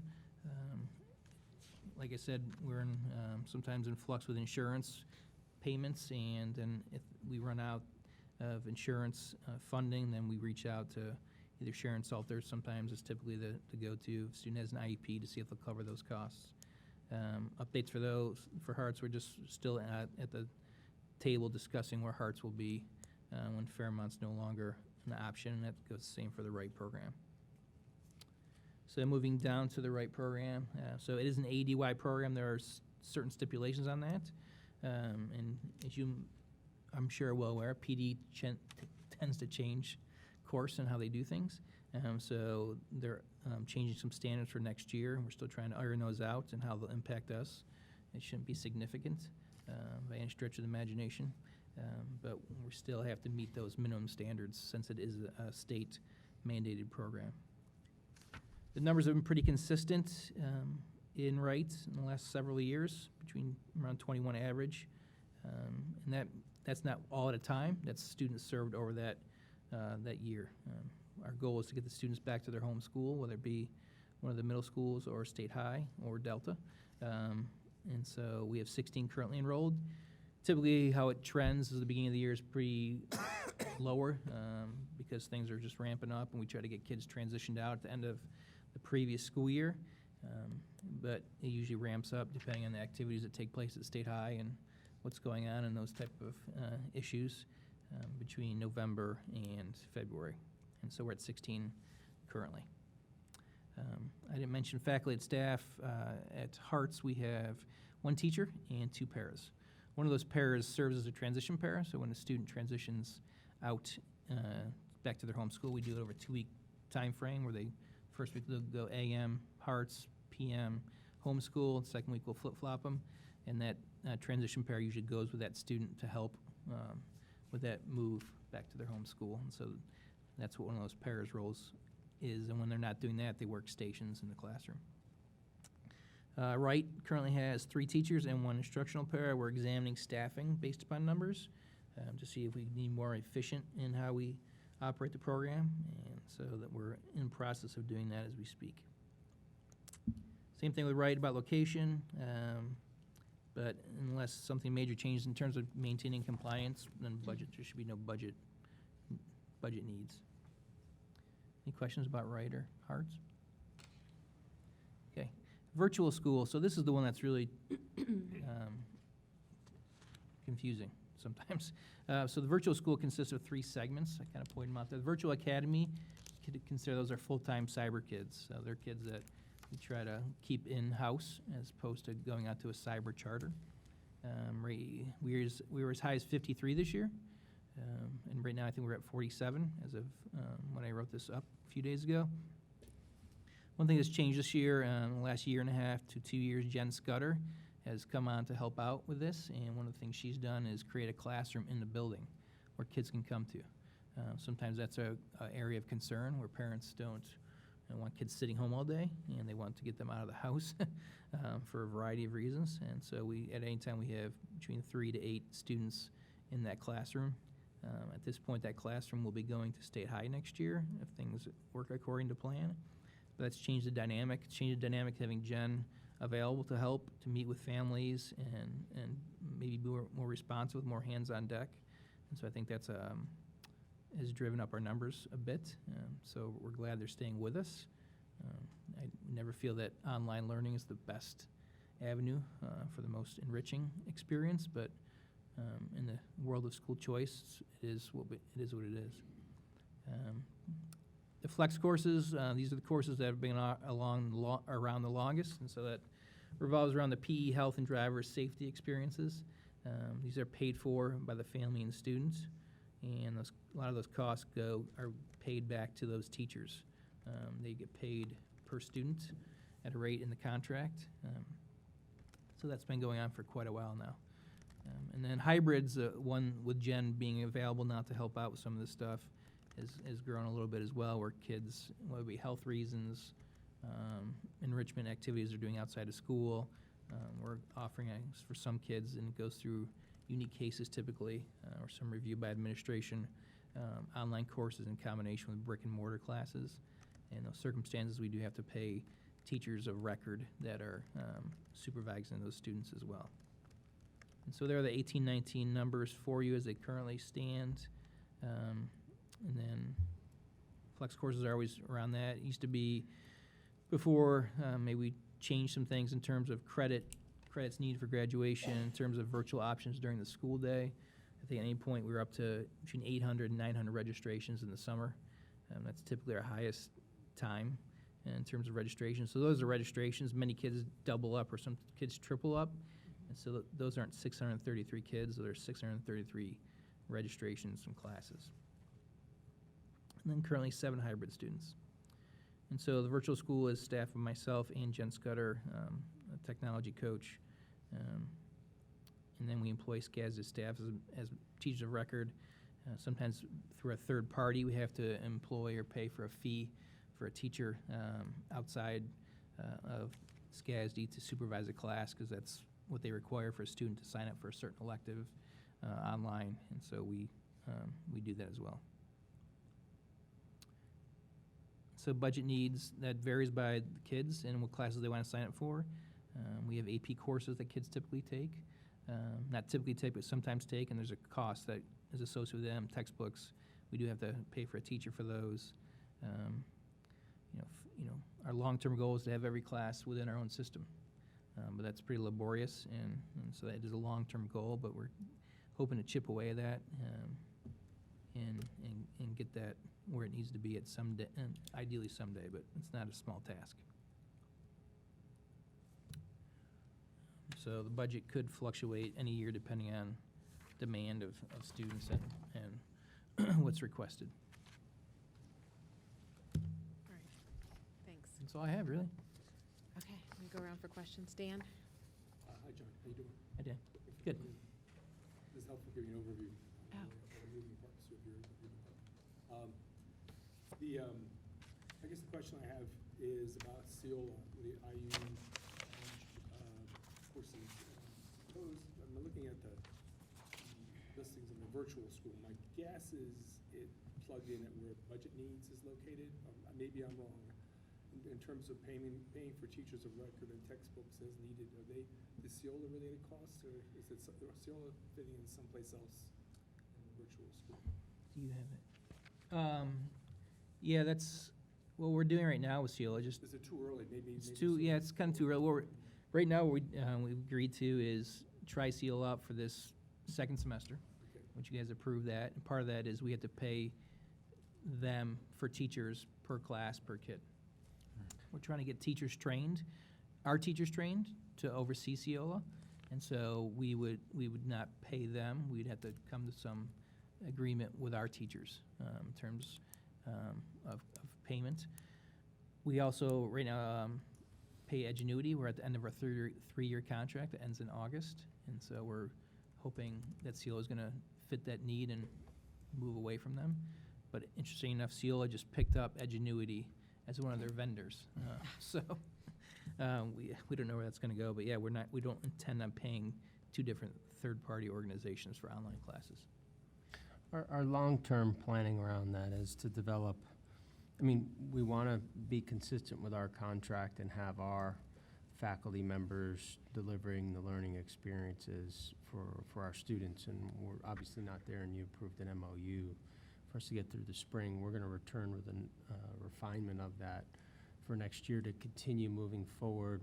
What we're planning is to continue using CEOLA, and then for the teachers who are using CEOLA, especially within English and social studies, because they're our highest enrollment areas, for next year to also, for those faculty members, have a development time period that weaves through the year, because as they're learning the ups and downs of teaching in the online environment, we want them to build out our content using our curriculum and our Canvas solution, so that we're designing as well. So right now, we're in the midst of, pretty much every other week planning meetings with faculty members, so that we can have that happen next year. So at the end of next year, not only do we have a better grasp of the ups and downs of the Keola solution, but also working to develop the curriculum you approve as the solutions we use, so that,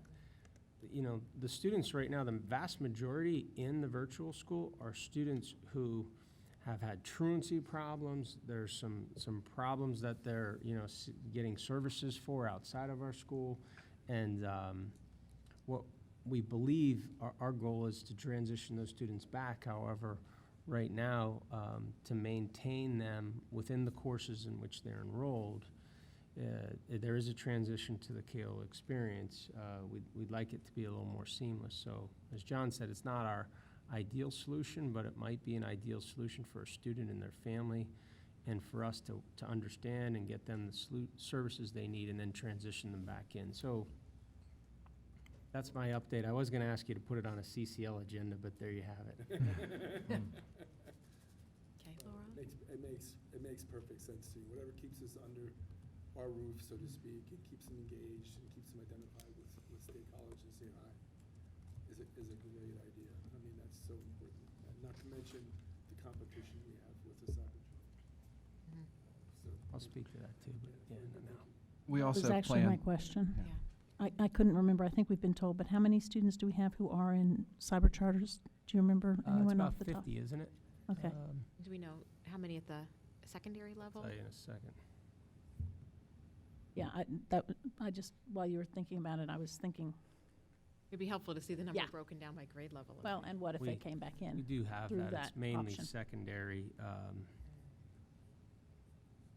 Or if that law passes, which would be nice. I think I have an overall total rate. I had some questions about the budget, because this is so high level in terms of what we're used to seeing. So when you look at the 3 million to up to, in 2017-18, we're looking at 3.6 million for Delta. Help me understand the components that are in that. Does that include all salaries and benefits for the FTEs It within does. Delta? It does. And what else is included there? So it's the salary and benefits, and also any of those purchase services that John was talking about. Home nursing is one of the. Not in Delta, that would be in Harps. Oh, I'm sorry, you're speaking just of Just of Delta. Right, for Yes, example. that's the salary and benefits. It's actually mainly salary and benefits and supplies in the Delta program. Okay. So is there a building budget for the Delta program aside from that? Is that included in this number then? So when you say building budget, that the cost of the building is not in that. These are all Well, I in the mean all instructional. the, Operations. your operations, Yeah. yes. Yeah. Sure, Yes. Principal budget. yes. Right, exactly. Absolutely, yes, And that's part of this number here. correct. Okay. All right. Laurel? I was going to ask the same thing about getting the current year and proposed, because we are looking at next year's budget. And if it could be broken down the way you were talking about and asking, that was one of my Yeah. questions as well. Yes. John, is your operational budget, is it broken down by the different programs, or is it, do you have to spread that across Wright and the virtual and Hearts, or do you get a set fund just for Delta? Yeah, Things we- that they're yeah. so different. Yeah, we do separate those. So for Delta, for instance, we break it down. We have a program budget. It's overall program, and that includes student activities, supplies, things of that sort. And then each department gets their own budget, and so we break those out evenly. Well, we prorate it based upon sections offered. Okay. And so the English department gets a budget, math, theater. Okay, but that comes in separate from whatever you have operationally for Wright and Berkeley? Yes, yeah, Okay, that's what- they're all separate animals. Okay. Yeah. So Well, I know, at Ferguson, they would just get their Ferguson budget, Yeah. which they then break down and. Yeah, that's kind of try to lay out a little bit. There's all these different moving pieces underneath the umbrella, and so they all live different Yeah. lives. Yeah, I think for this year, and certainly for the next budget year, to have it broken, those numbers broken down by, Randy, whether it's, object or, I'm not sure what would be the most appropriate. So, for the current year, we're looking at about 4.6 million, which is just about 70,000, excuse me, higher than what 17-18 was for the four different programs. The reason that we tried to keep it at a different level is because there is four different distinct programs, and and because of the nature of them, the way that the expenses are housed isn't as clean as what it may appear. So that's why this is actually one of the more cumbersome things to come together on. But we'll get those back to you. And I mean, the virtual is going to have some additional costs next year because of as part of our requests. But the other three programs, excuse me, I don't see any major changes exactly, other than the normal salaries and benefits, and that's what the majority of these are, if they're not a contractual service. Well, I was just wondering about like furniture and fixtures at a new building. That's outside of. That's outside. Part of the building budget. It's not part of, it's part of the project budget see. or the Ed and Randy budget. Jim? Is the thought, so we're talking about developing our own virtual program with our own courses and our own instructors. So the idea would be they'd use the textbook that the sort of in residence would use, and then so it's more important than when we buy textbooks to make sure we have that online component, right? And we usually do, I think. Yeah, and I don't think it's much textbooks as scope and sequence, units. When we first started down this road, probably 10 years ago, we went through an activity with teachers in the core areas and the main subjects for Wright, basically before the virtual really existed. Yeah. And teachers kind of just journaled their weekly activities at a kind of higher level in terms of what they hit, and that helped us build scope and sequences for our courses. And so we probably need to redo that, but hopefully with having an in-house system such as Canvas, we can build those courses out with teachers that are using those already. They might be supplemented in a different way because it's not in person. But yes, that's pie in the sky is what we're shooting for. Well, and Bob alluded to it earlier, but I think I know the plan for next year is we're really going to encourage a lot of our teachers at the high school to get trained by Ceola in the summertime. I think it's 1 day of training, and then they're able to offer online courses through Ceola. So our plan for next year is to have teachers teach a Ceola course and then give them a period to develop our own courses in Canvas, so that way they're teaching an online course, getting that experience while they're developing at the same time in Canvas. Okay. The vision for it, which we've really gone round and round, we're not looking to develop a world campus or a virtual campus at State High. What we're trying to do is be responsive to kids that have some evidence needs, and not just have an offering of online classes for all students. That's not where we're planning to go. We think with some of the flipped and hybrid experiences that are happening in the high school, and how scheduling's changing and we're getting a little bit more flexible. I think the adjustment of graduation requirements and reducing specifics but increasing the overall has given more flexibility to students. But just so you know, that's because it's That a was sort of challenge gonna of be- how do you yeah. get one of these classes, because this might make my day easier. Well, we're not interested in creating this virtual, fully virtual school for all of our students, because there's no question it's much more difficult to scaffold and differentiate learning based on a student's needs if you're not with them while they're working through the tasks. So, Yeah, that was going to be my next question, so that's good. That's good. And I mean, we have to come to you. I honestly think we're going to need to develop a policy around online learning. We have not done that, but we have a Delta policy that you'll probably want to reflect on at some point. Educational alternatives, excuse me, but I do think for the virtual school, we have a virtual school. We may need to take a look at that, and it's difficult because there's some really unique cases in there. They're not all just truancy cases, but that was the majority, I think, that Jen and John had shared with me. Laurel? With the flex courses, I was wondering, those are ones that then families pay for, correct? And do Yes. the fees cover what it costs to offer those classes? Yep.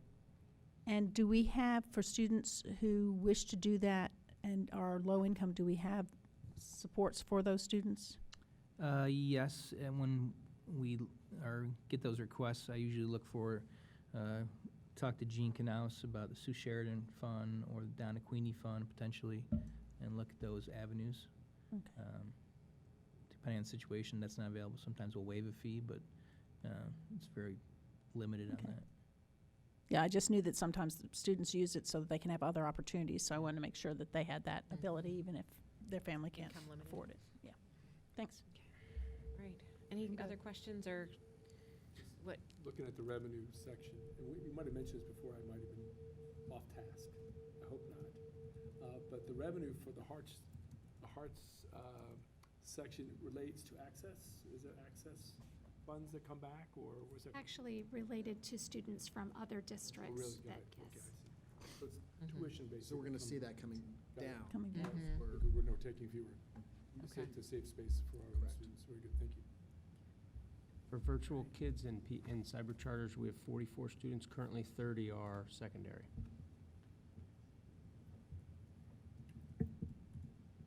Anything else? Okay, thank you so much. Thanks, guys.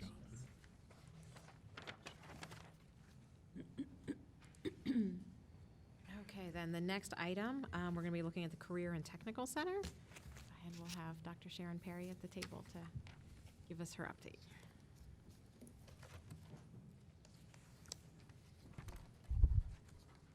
Sharon.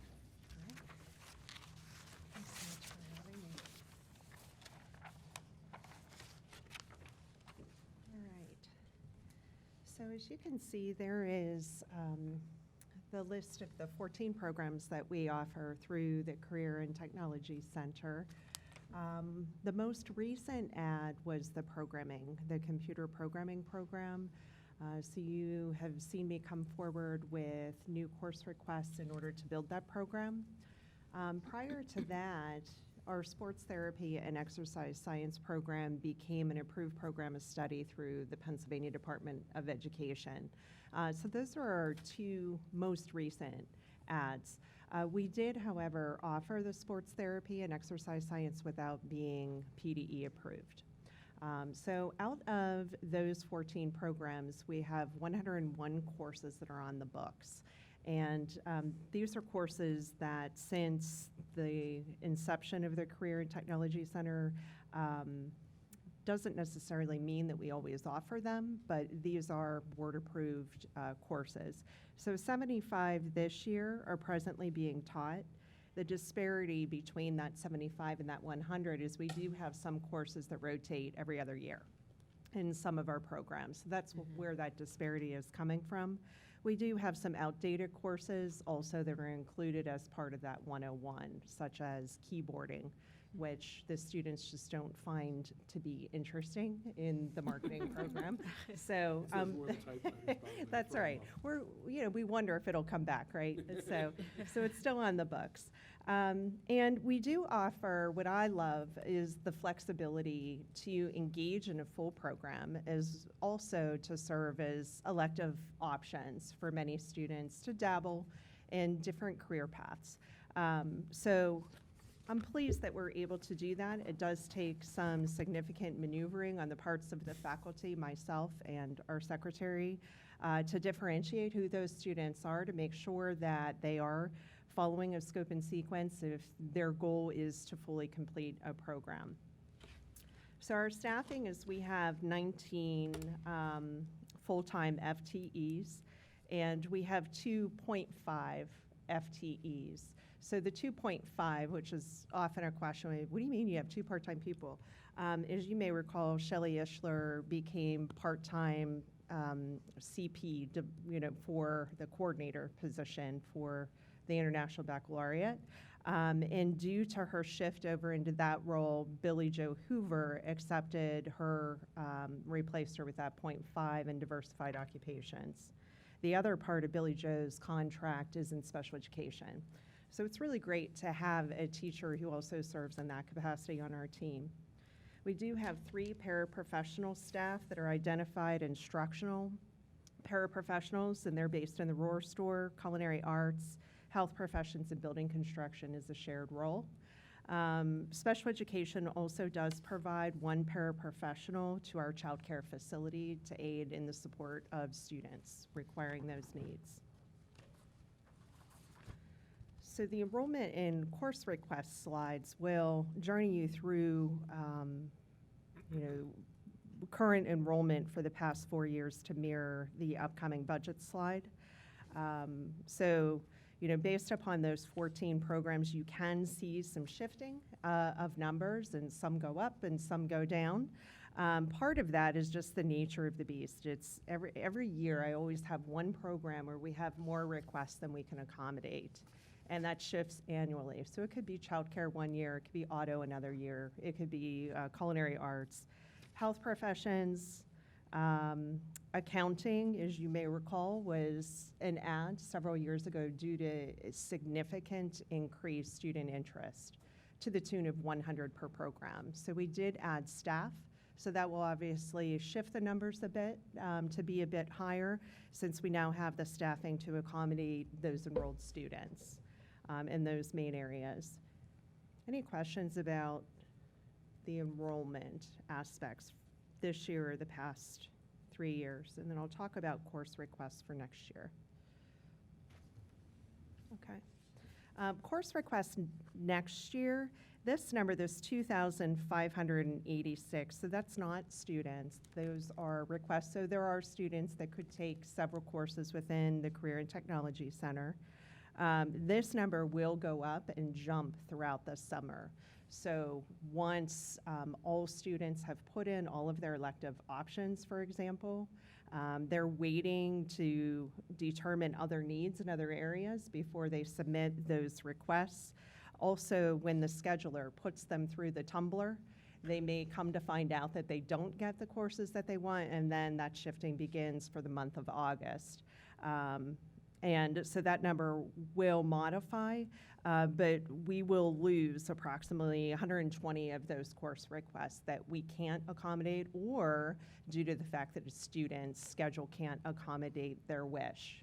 So we do have students, for example, that want to take 10 courses, and we have 8 slots. So they do prioritize when they're scheduling their course requests as option 1, option 2, option 3. So that's also very nice. Any questions about course requests? So when a student wants to complete a program, how, if they have something where they're not able, if the scheduling comes through and they're not able to accommodate it, then is there a way to, would you look at, is this necessary to go on to the next step? Yes. So the majority of our faculty will work with students and engage in some type of learning. So for example, if they have a free period that doesn't match up directly with that Auto 2, for example, Mr. Beerley would do what's called a by appointment. So it's an independent and supervised engagement where that student might come in during a different period, and we'll differentiate instruction to help that kid out. Okay. So we do that across the board, and that does happen pretty frequently, particularly in those double block courses such as culinary arts, auto, building construction. That's a huge commit in a child's schedule. So we do try to work with the child and their family to make that accommodation as best as we can.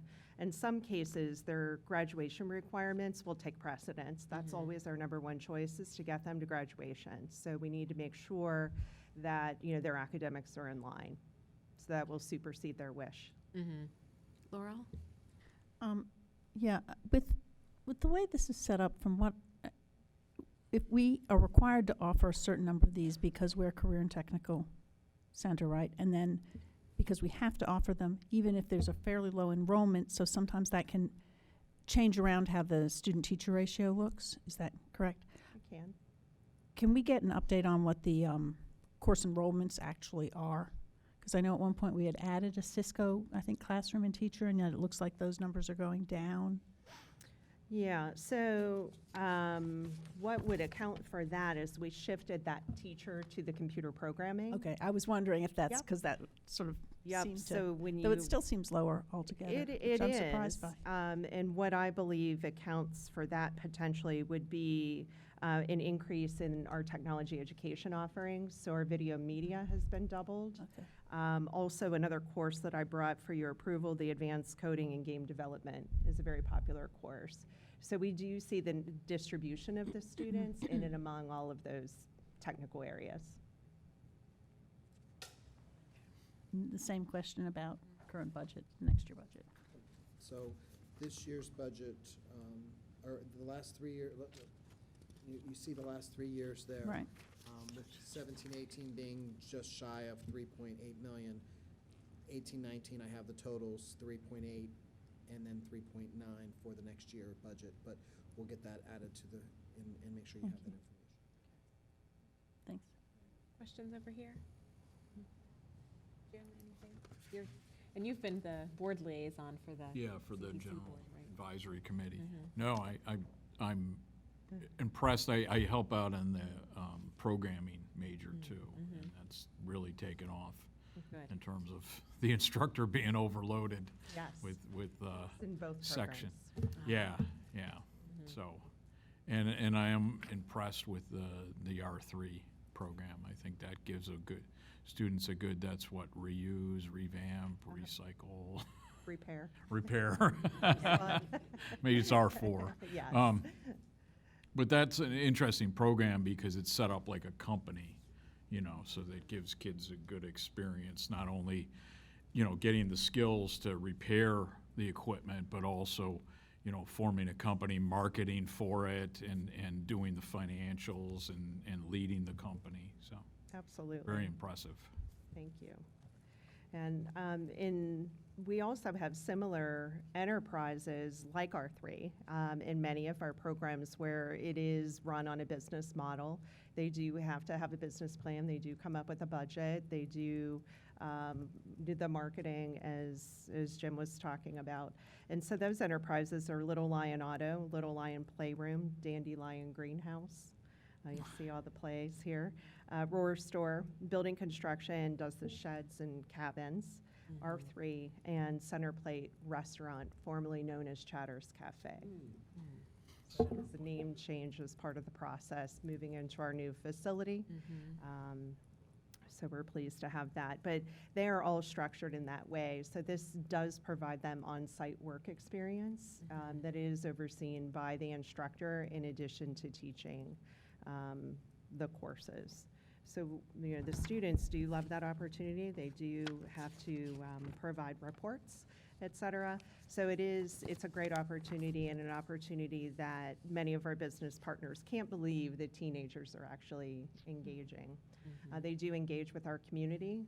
R3, for example, is in conversations with computer services to see how they could collaborate and work together. And I know that our Little Lions Playroom and many of the students that lead in that program work with SEAL. We have many students that work at computer services during the summer also. So all of these on-site opportunities for work experience help to grow and extend their learning from the classroom. So it's extremely meaningful. Beyond that, also one of the points of clarification is that any chance I have the opportunity is to talk about the fact that this is a program. It's not just a series of courses, that it does work in tandem, with our career and technical student organizations, which is a requirement of the state that our students participate and compete. Again, in that spirit of engagement. It's a holistic understanding where there's the theory, there's the lab application, and then there's interacting and competing with others and learning from others to build your business network. So all of that is modeled through our programming, and then the work experience, whether it's on-site, whether it's through our capstone program or our diversified occupations program. or partnerships in the community provide those opportunities, in less formal ways, in the form of job shadows, et cetera. Our work recently with the Chamber of Business and Industry is helping us out a little bit in terms of bringing out those soft skills and really identifying the fact that many of our folks in our community say we can teach a kid anything that they need to know, but they need to show up on time, they need to be able to communicate.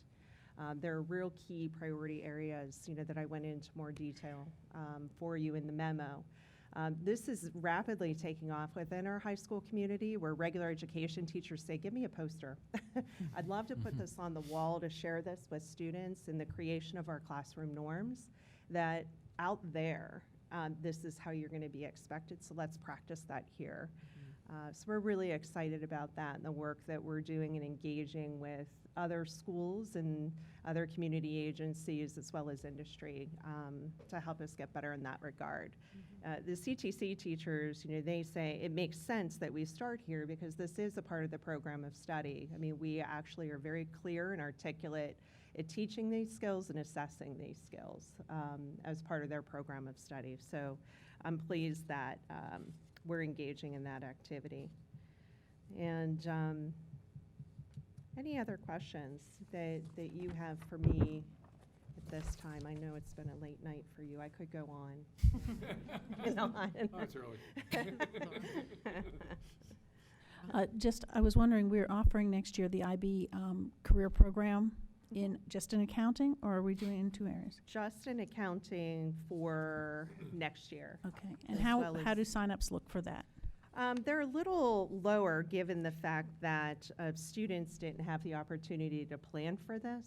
And so right now we have 2 CP students who are interested in pursuing that program in accounting. We have 5 juniors, so there's 2 out of those 5 that had decided that they wanted to access the CP in accounting. Okay.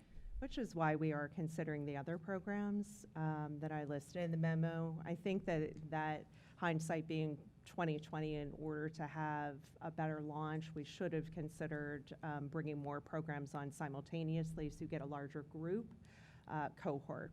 But that's something that, Shelley and I are going to take a better look at.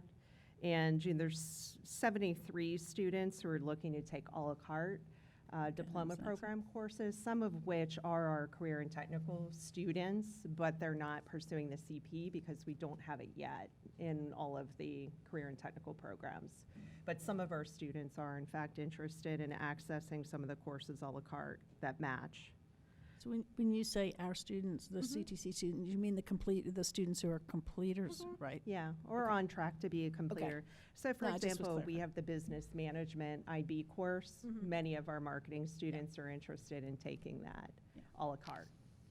Okay. But because we don't have a marketing IB program, they're not pursuing the program yet. Do we still have a Little Lion Fund, the investment fund? too? Yes, we do.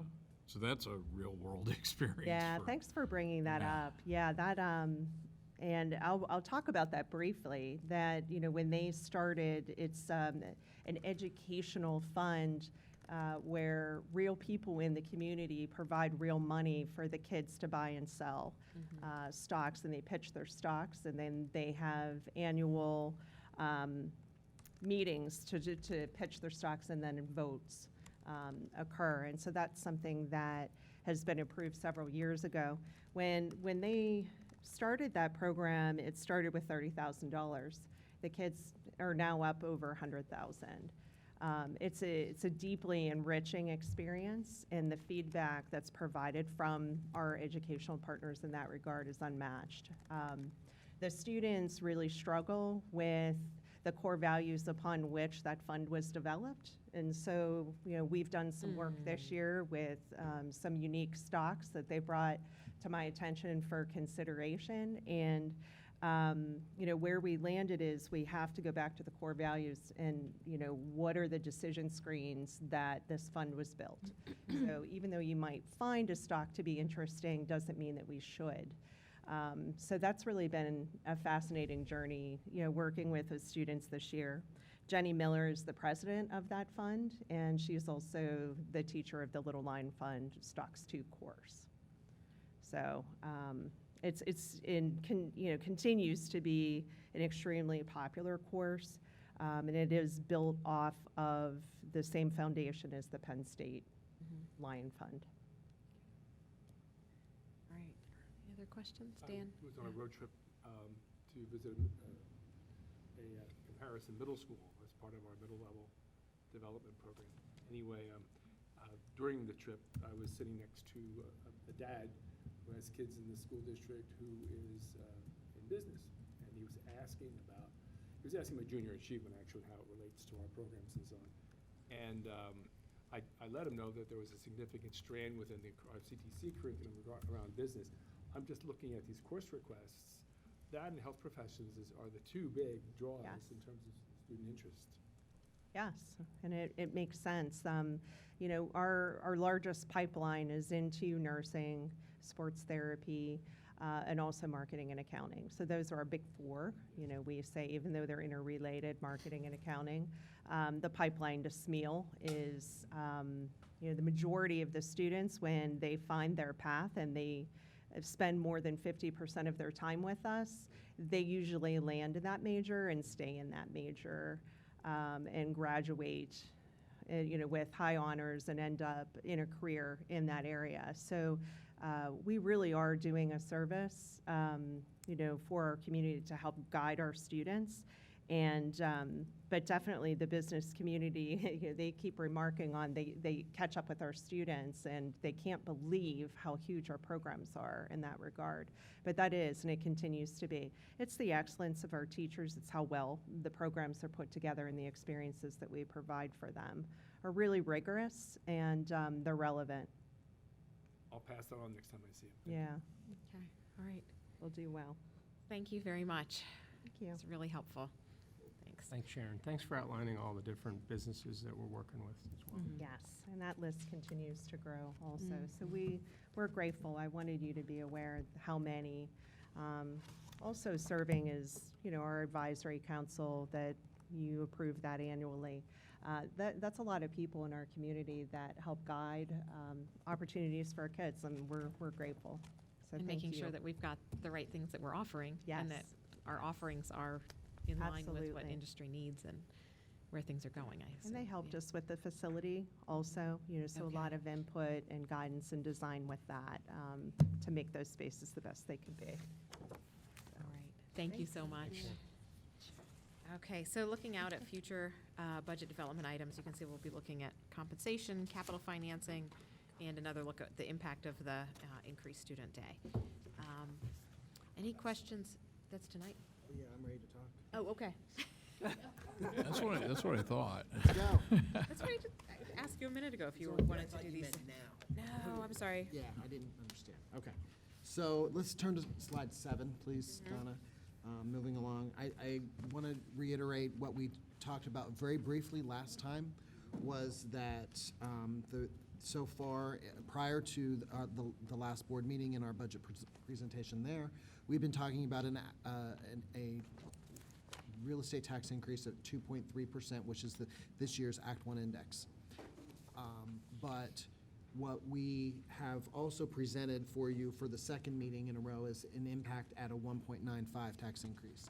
And that generates $362,000 less revenue, real estate tax revenue in the 1920 school year. And looking at that 1 year singularly or individually, that is a viable model. That is a viable tax increase for that budget year. What it impacts is, as we look at our 10-year projections, it impacts about 4.6 million, all else being the same. So that means that assessed value grows a certain amount, real estate tax increase goes a certain amount, earned income tax grows a certain amount, your expenses grow as estimated, and we know that there's many, many, many different pieces of that model. So to say that if you assess only a 1.95 tax increase in 2019-20, that we would have $4.6 million definitely less in fund balance, that isn't necessarily true. It's just a model or our budget projections, and how we can measure that. If we move over Andy? to, Excuse me. sorry. With that budget, if I read, unless this has changed than last time we saw it, the only change in the expenses, though, is a reduction in transfer to capital reserve. Is that Correct. correct? So everything, we didn't actually change the budget much other than cutting that amount. That is correct. Thank you. So moving to slide 10, I'm jumping around for two reasons. One, because of the lateness of the hour, but number two, a lot of the slides that are presented for you tonight are the ones that we typically present at this time of year, so I don't think that they require a lot of explanation.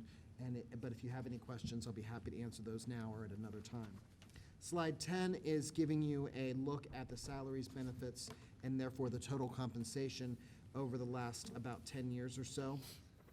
And you can see that total compensation in the last several years has significantly increased. And when we look at the root data, source data for this graph, it's really, although we have added in the current year, 18-19, we added several positions because of the extended student day, and then in the year previous, I think there was a couple positions, and then also we have a couple added for next year.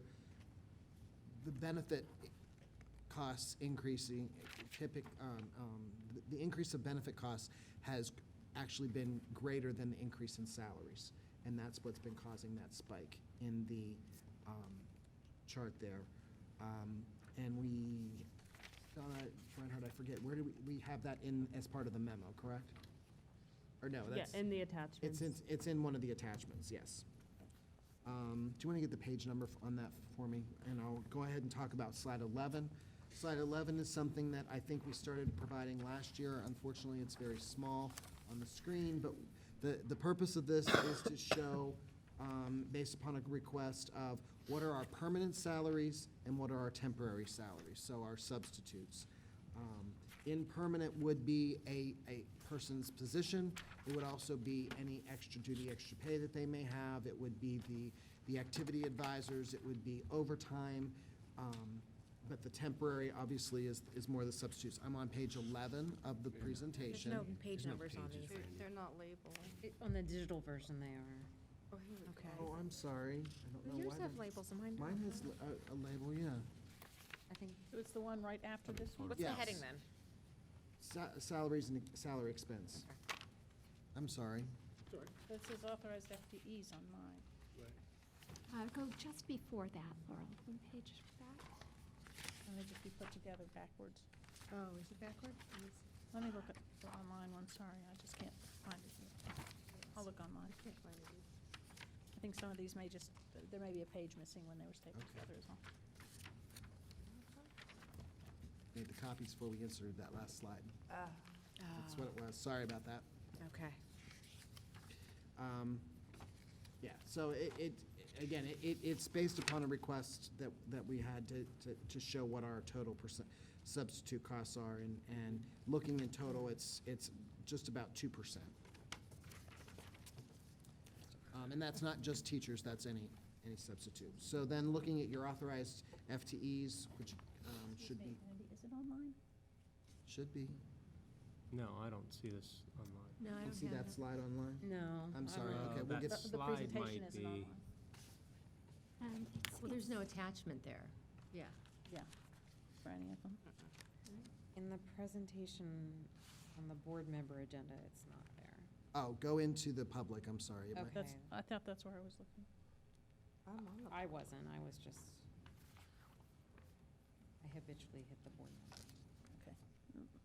We'll find it another, we'll get it later. Well, that can be done later. We can look at it, yeah. Get it later. We can read it later. Yeah, Yeah, the because it's temporary just the time. costs with Yeah, and you said it's 2% about 2%. in relation. oh, under the in board relation work to the session tab, yeah. Yeah, board work session, the It public just says side. board work section. And they're Okay. paginated. Okay. Okay, are we looking at authorized FTEs Now, authorized FTEs, right, and there's two different comparisons here. So we're looking at actual of March of 2019 and then budget for 1920, give you a variance, and then an explanation of whether it's a proposed 1920 change or a 1919 change, meaning different than the actual budget. So it's a change in the current year. There we go. So you will find that these should tie very closely, if not identically, to our budget proposal. So this is online, it's as Yeah. an attachment, but it's above everything we It's in just the did. heading. Right.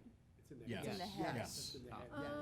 Not in the, There you right, go. that's, That's why yeah. we're. Sorry, okay, I didn't remember that, yeah. Because we're talking about all three of these things together, it's all one. Found attached. it. For those watching at home. Sorry. Go to the website, it's a work session. Okay, and Number 3. I looked to the Got it. darkened Okay. bold heading, that's where you'll find it. Okay. so, again, so I just wanted to talk about the FTEs. Then, moving over to, I have a question for you on the salary expense, because that line showed fairly steady in terms of the salary. But as you mentioned, we have added people over time. Has the average salary gone down I don't think to so. allow that to stay fairly level while we add people? Donna, what's? Or am I misunderstanding the On graph? page 10, I think maybe it doesn't show maybe if we change the scale on the Yeah. chart. Okay, it so might- it's not actually flat. It's at- not flat. Page 11, you can see the actual numbers. Yes. Yeah, but the numbers, but that's why I was wondering about the actual salaries as opposed to the, okay. Well, there could be less senior people who come on. Yeah, Well, I think the that's sort of scale is actually what just I was to- wondering, because I know we've had a lot of senior people retire. Salary schedule, but Yeah. less Right. senior people. You could have a fair amount of movement on that scale and still. Yeah, that's exactly what I was wondering. But benefits continue to Yeah. increase significantly. Yeah. Not only PSERS, but also healthcare, exactly. The intention of this line graph is to show the relationship among these three, Correct. Yeah. vectors, not to get at the exact number, which is available elsewhere in the presentation. Okay. Is there any other questions related to FTEs then?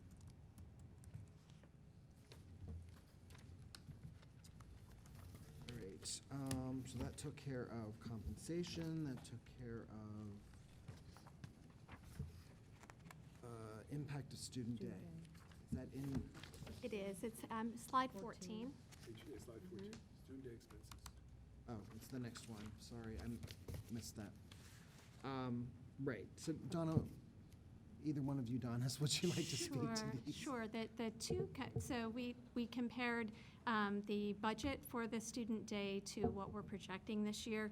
You may recall that the components were additional teachers for STEM and some of the specials, additional para time for the change in the length of day, some curriculum items, and transportation. So based on the projection, we're a little low on our estimate for the impact of the student day on the para hours, but then transportation came in a little bit lower, so the net is approximately $30,000. So it's about a 2% differential, so I think we estimated fairly accurate. Yeah. So the transportation is in the professional services. That's actually in the supplies and equipment. This would have been the purchase of a bus. Okay. Okay. Honestly, got it. That's darn close. So, if you move to the other packet, or the item called, looking online, we'd be looking at,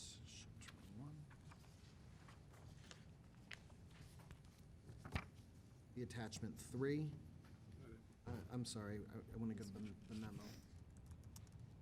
Memo is where I had the conversation. So, can you switch over to the memo? Sure. So this memo should look, again, fairly similar to the one from last time. And that we have made a couple revisions in our budget proposal, some refinements, but mostly it's the addition on each line of the dollar amount associated with these requests. So going down through, the highlighted items are the changes from the original proposal. So lines 1, 2, and 3 do not have any changes. They just have the additional dollars added. Then line 4 is the same. Line 5 is a high school teacher. Previously, it was noted as a social studies teacher. Now the request is a .5 social studies teacher and a .5 art because of the student course requests. This still may vary until we get to the start of the school year, but at this point in time, this is where we think it'll land. The elementary instrumental music instruction, and that's for the increased staffing to meet the instrumental caseloads. Is this item, because we haven't talked about this in much depth Sure. up to now, is it because are more students taking instrumental lessons? Is that, or is it because we just have more students at the elementary level? We have slightly more enrollment? It's my understanding, and Will, I don't know if you have anything to add, It's the teacher caseloads and trying to manage, so that what has happened is those instrumental teachers, I believe this is related to orchestra, they're having more kids per lesson because of it, and it would, and one of the teachers is in 5 buildings with the increase, so the amount of time we have her fragmented is, she has a much higher caseload, so it's looking to address those caseloads. Okay. Is there any other questions so far, since you bring out a valid point that we haven't talked about some of these in great depth yet? So up till the elementary music item, is there any specific questions so far? Are we anticipating increased enrollment at the high school, or are students taking more courses? Right now, it's projected, if you factor in the historical experience of students coming to us from 8th to 9th from other schools, we should go up. Our overall enrollment will probably increase 50 to 70 students if you look at the numbers, or each of the grade levels, and then our history there. It could be a little more than that, but that's what we're expecting it to be that. Yeah. The increased credit caseload is also part of this because the current juniors is that class. So next year's our first year with the increased overall credits for all 4 grades in the system. So we're really, as you can see, the art piece, last year we had about 150 requests for art classes that we couldn't meet because of seats in classes and sections. This year, right now, if we don't do this halftime, I'm just telling you why we asked for the .5 art. We have 250 students beyond the seats that we have in art classes. So that's why we've shifted our request to include a half of an art teacher increase, FT. So we're obviously grappling with all the IB build out, and it does have, I believe, Sharon's not here anymore, but I believe the econ class is offered for the social studies. So there are some more electives that are happening in there, and we're seeing an increase in their course requests as well. So we've been asking the questions and looking through. All the coordinators have been working with Will. We've been looking to identify, can we shift, and some of it is the challenge of the increase in credits.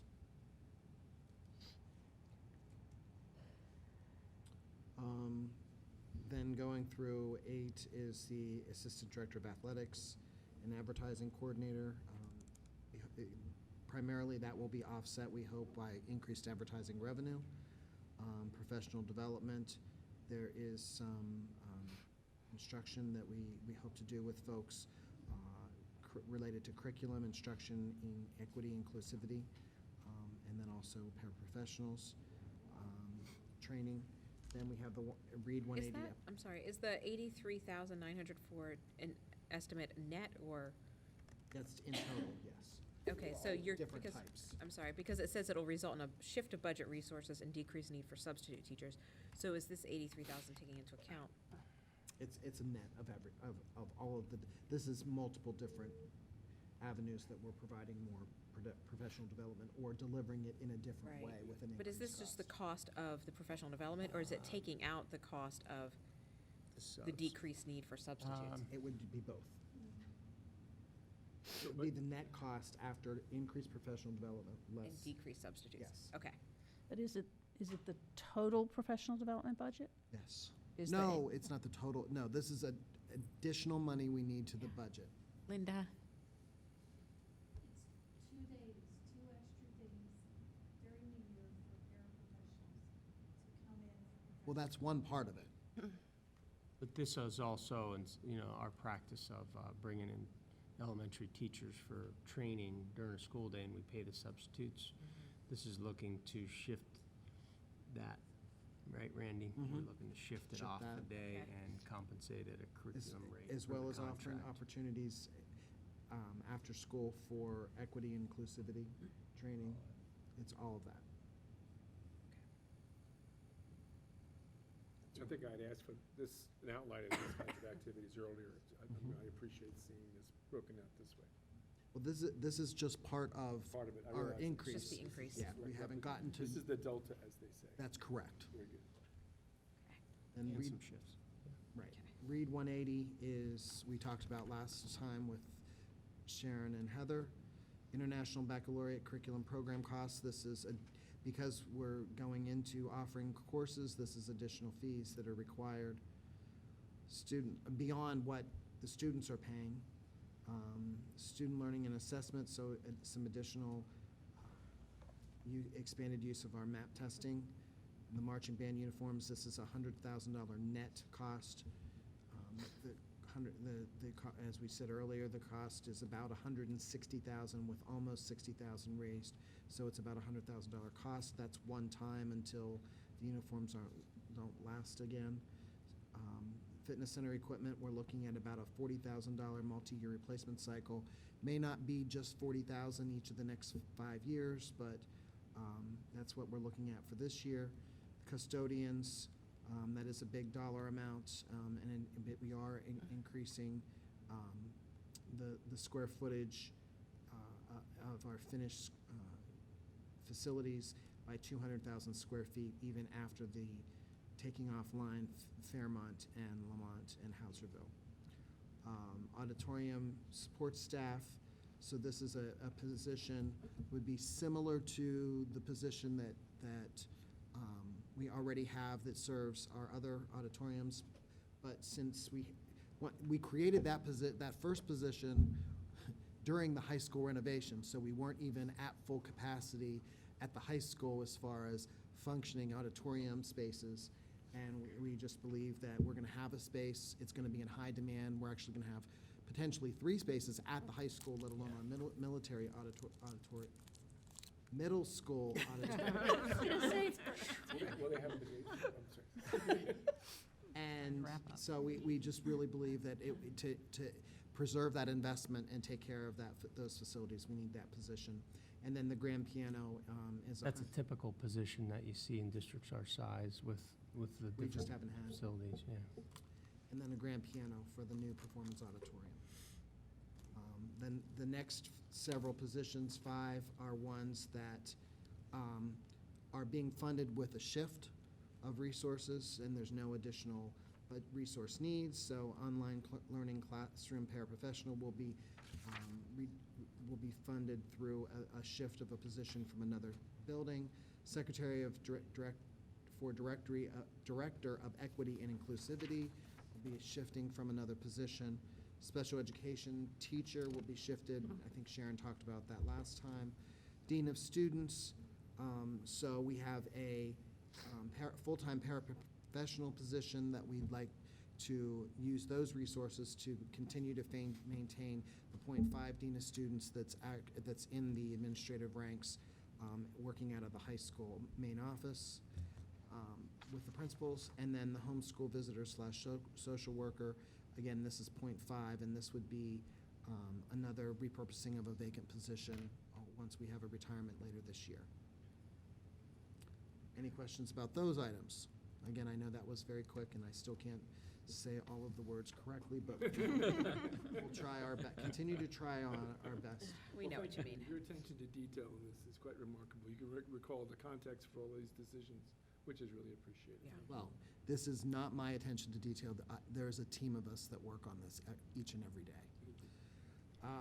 Compensation analysis, in your packets, we already talked about the page that has the permanent and temporary, and also the graph. So I think that's the largest part there. Is there any other questions about compensation that anyone had? Plus, we talked about the FTE reports. Actually, I just had a couple, looking backwards a minute, because I was looking at number 1 and 2. Under the first group or the second group? The first group under proposed budget revised, it's elementary special education teacher. Mm-hmm. But that amount, the 93,000, is a lot more than the 46,000 that seems like that can't possibly be 2 teaching positions. So there's some offsetting costs there on number 2, Randy, with the student teacher requirement, the PDA's offset. Oh, yes. So yeah, we have the PDA program assistant that works with our PDS school, that we're not going to be replacing one of those next year, and so there's an offset to help fund this. Okay, think I we just were was thinking shifting maybe from there was a typo or One of something. them we fully fund. Correct. So yeah, there's some details to we have Okay, 3 it's PDAs. We're going down to 13 PDS interns next year. And one of the 2 that we're reducing is fully funded, I believe, by the district. Thanks. So, again, we talked about student day expenses. Just wanted to make sure that we documented that. Then we've also, I think we started off the evening, or this section of the conversation about the proposed real estate tax rate. If you, we could really use some direction tonight so that we're presenting what you believe to be the most accurate in your proposed final budget, which we'll be presenting next week, and then the following week on the 29th, we'll ask you to approve. Remember, a proposed final can look different than a final, but I think that for telling the story, explaining to the public what you're doing, and being if we can be as consistent with our message throughout this process, I think that there's value in that. However, if you're not sure yet, we can stay one way or the other and move through that process. So the question you're trying to get at is, 195 or 23? Yeah, exactly. So do we want you to bring back a scenario of what the budget would look like at 195? And that is in this packet already. Mhm. All of the detailed schedules, we've prepared that, correct, Donna? It's the multi-year Oh, that's that's at right. 1.95, shows the columns at 1.95. Right, so we could do all of the normal schedules, it's just printing them out, we already have them, at the 195 if you want for that presentation next meeting. So, I'm sorry. go ahead, Dan.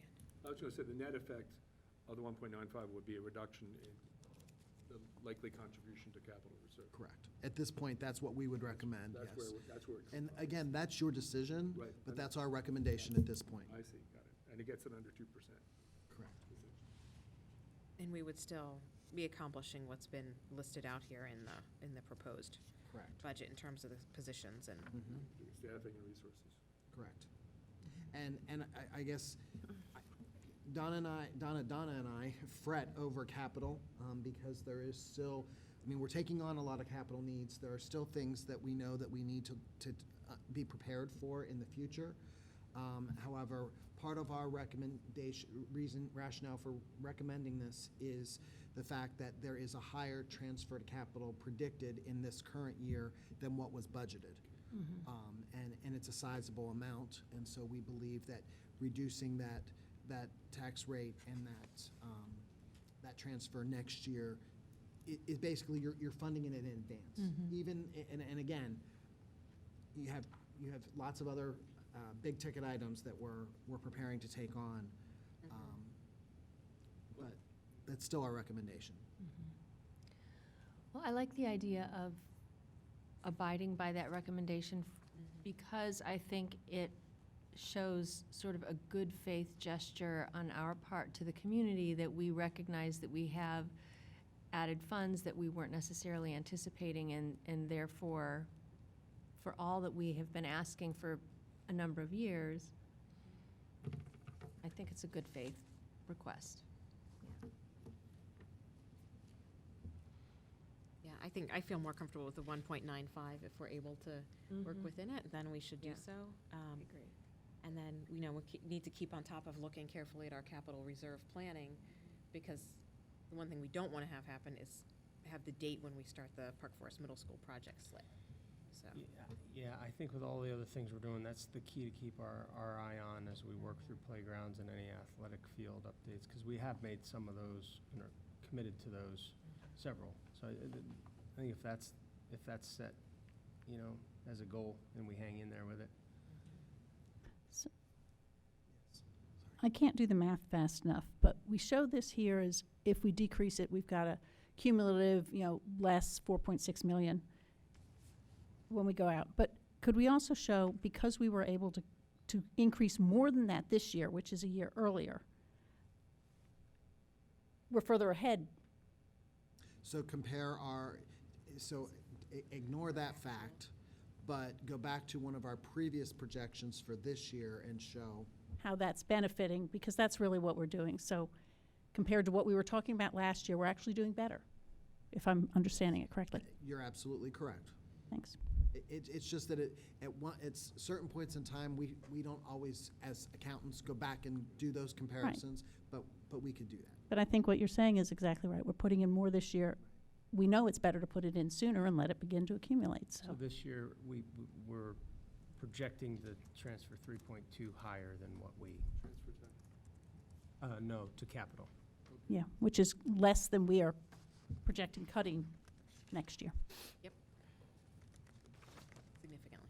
Yeah, so I agree with the 1.5. Yeah, right now, we're looking at, Donna, I'm looking, I don't know what, this doesn't have a page number, but I think I'm showing, well, we're definitely 2.1 million higher in capital reserve transfer this year, $2.1 million. Okay. Higher than Yes. originally anticipated. And it's probably even more like $3.1 million. We have it on 2 lines. Yeah, if you add the 2 lines, yeah.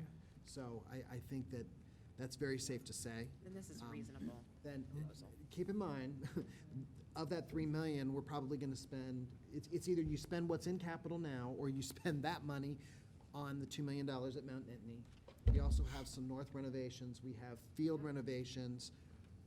It's going to good things, but, and. You can only spend it once. You can only spend it once, Yep. absolutely. But I think that it's still I believe for the taxpayer, it's the appropriate thing to do. And as Dr. O'Donnell mentioned, you're looking at right around 900,000 for the north building, the north field, and then whatever either the north or the south enhancements for football for this coming season. Those two added together are about $900,000 more. Whether it comes out directly out of capital or out of some of the financing that we've talked about. And then right now, your playground estimates are running about $5 million in total, based upon the information that I have that I need to share with you, and we'll be getting to that in May. And then, so we have a lot of things going, and we're working on a further analysis to make this very clear to you. And I feel comfortable making this recommendation without harming the deadline of Park Forest Middle School. However, please understand that there are many, many, many factors playing into these estimates. And so based upon what we know, that's what our recommendation is. All right. This fits in with a comment once made at a facilities committee meeting. One of the members of the community came in and was asking about the extent to which we take into account the increase in assessed value and rolling back our requests for tax increase as the assessed value, in a sense, increases. And this is a similar kind of dynamic in a way, like we're winding up with in a better place, more in black, so to speak, which allows us to reduce our need actually for next year. Right. In terms of tax increase. Well, as a perfect example, if you look at this year's assessed value, you hit it on the head, because we had projected 1% and we received 1.43. Okay. So that is a lot, that is a good part of that, as well as some other factors as well, but that ties in very perfectly. Thank you. Okay. So in terms of just getting everyone's feedback on what we'll bring back next time, I just like to go around the table with, comfort level with bringing back the 1.95 then, that recommendation as our next step with the proposed final budget. So Laurel? I am, but I also think we need to look next year more structurally at the budget, the underlying budget, and not just have to take it out of transferred capital reserves in future. Oh, okay. Okay. David? Okay. Gretchen? Dan? Yeah. Yes, that's fine. Yes, I'm Okay. good with that. All right. So that's what we'll look at with the Thank you. proposed final budget. Okay. So then, anything else, Randy, this evening that you need from us? Thank you for your patience. No problem. Okay. So capital financing, when will we look at? We'll have more information on that next week, Okay. Sounds good. Excuse me. All right. the next Yeah. 2 weeks probably. Okay. Laura? Tied into those increases, could you get for us, and we had it previously, at least for some of these, the professional development, IB and assessment budgets, like the overall, these just have the deltas, but what the underlying budget is for next year? Thanks. All right. Any questions or other requests about future budget development? Okay. All right. Then we have time on the agenda for public comment. Thank you for hanging in there. I'm sure Let you're me just say that since I left the board, I am in bed at this time. So I really give you guys credit for what you accomplish and how late it goes. Dorothea Stahl, Harris Township. I just wanted to share with you what happened today. The lacrosse team showed up at Memorial Field at 4 o'clock for a 5 o'clock game against Chambersburg. When they went into the Nittany Avenue building, all the water had been shut off. So none of the girls could use the bathrooms or use the sink. So the janitor came out and said that the water was shut off and that tomorrow the doors would be locked and the building would be closed altogether. The porta-johns that are at the corner of Center Parklet across from the church, they are inside the fence. So when the girls went to use those bathrooms, the fence were locked. So they couldn't get there because they were there before anybody from the district was there to unlock those fences. And since Chris Weekland wasn't there yet, nobody knew that they were going to leave Fairmont open. Now, by the time Chambersburg got there, Chris Weekland was there, and so he took the Chambersburg girls over to the Fairmont building. But I think what's really startling is, number one, in all of the discussions about Memorial Field, nothing was ever said that any team in the spring of this year was going to be affected by anything that was going on with this construction project. And once the north field was not available, Memorial Field is it. We don't have the north field to move anybody, even if that had been great and it had happened. It didn't happen. So I'm shocked that, number one, no lacrosse parent or coach was notified by the district to say that this was even on the table to happen. That on the district website, when it talks about the plan for a Memorial Field, everything starts in May, and it's April 15th right now. And the girls lacrosse team has a game tonight at home that they won. They host Lewisburg on Thursday. They have Wilson, who's traveling in from the Lancaster area, on Saturday at 1 o'clock, which is our player appreciation night, in which we've invited alumni and all the youth lacrosse people to be honored. And then on Monday is senior night. And then next Thursday, we host Hershey. So we have 5 games at home in a matter of 10 days, and we have no running water, and we have no access to the Nittany Avenue building, in which that was never even on anybody's calendar of events or discussed at any of the community dialogues or any of the board meetings. I'm disappointed, to say the least, but I think it needs to be fixed. I know that things have to happen before you tear down the Nittany Avenue building, but there is nothing that's dangerous about the Nittany Avenue building, so anything can wait until May 6th. May 6th is the last home game for girls lacrosse, and I don't think that the boys have a home game after May 6th. So the idea that we can't get to May 6th to do something that we told the public we weren't actually going to do until May anyway, and senior night we do on the old side. Right now we use the new side for most games, but on senior night the players have to walk with their parent, and then their parent just leaves the field. But if you walk in the direction of the new side, the parents can't leave the field because there's no access to the field. So we always switch it for that one night. So now we're saying to people that there's 4 bathrooms on the far side of the building, but we're going to actually have you sit on the building where you could always access Nittany Avenue. Thankfully, Chris did call Ed Poprick to say to put a porta-john on the player side, because as the coach said, you can't send a girl out of the stadium to walk around the entire stadium to go into the side by Center Parklet, or even send her out of the stadium to cross Nittany Avenue to go into Fairmont Building during a game. So 5 girls ran up to the Herlockers' house behind the Fairmont Building to use the bathroom, and they were surprised that there were no bathroom facilities available at Nittany Avenue. So I just want you to know, because I know there's no way anybody in this room knew this was happening, and there's no way anybody in the public knew this is happening, and I can guarantee you there's none of the coaches, players, or parents, or spectators had any idea that tonight we were going to have a team travel 2 hours from Chambersburg, and we weren't going to have any running water for them unless they crossed the street to Nittany Avenue. So I'm just giving you the reality of today, and I'm hoping that you all will direct the district to stop, wait till May 6th, have an actual plan in place for running water, and respect the fact that we're already losing next spring season. Everybody was going to give a little bit. Everyone was going to feel a little bit of pain. And I really want Memorial Field to be done. So I'm not coming here to say, oh, woe is me, next year we're not going to have senior night on the field. We were all losing next year. But why would girls and boys lacrosse have to lose half of this year and all of next year in a plan that with the public was told wouldn't happen until the season ended this year? So I appreciate you listening. I appreciate you being here at this late hour.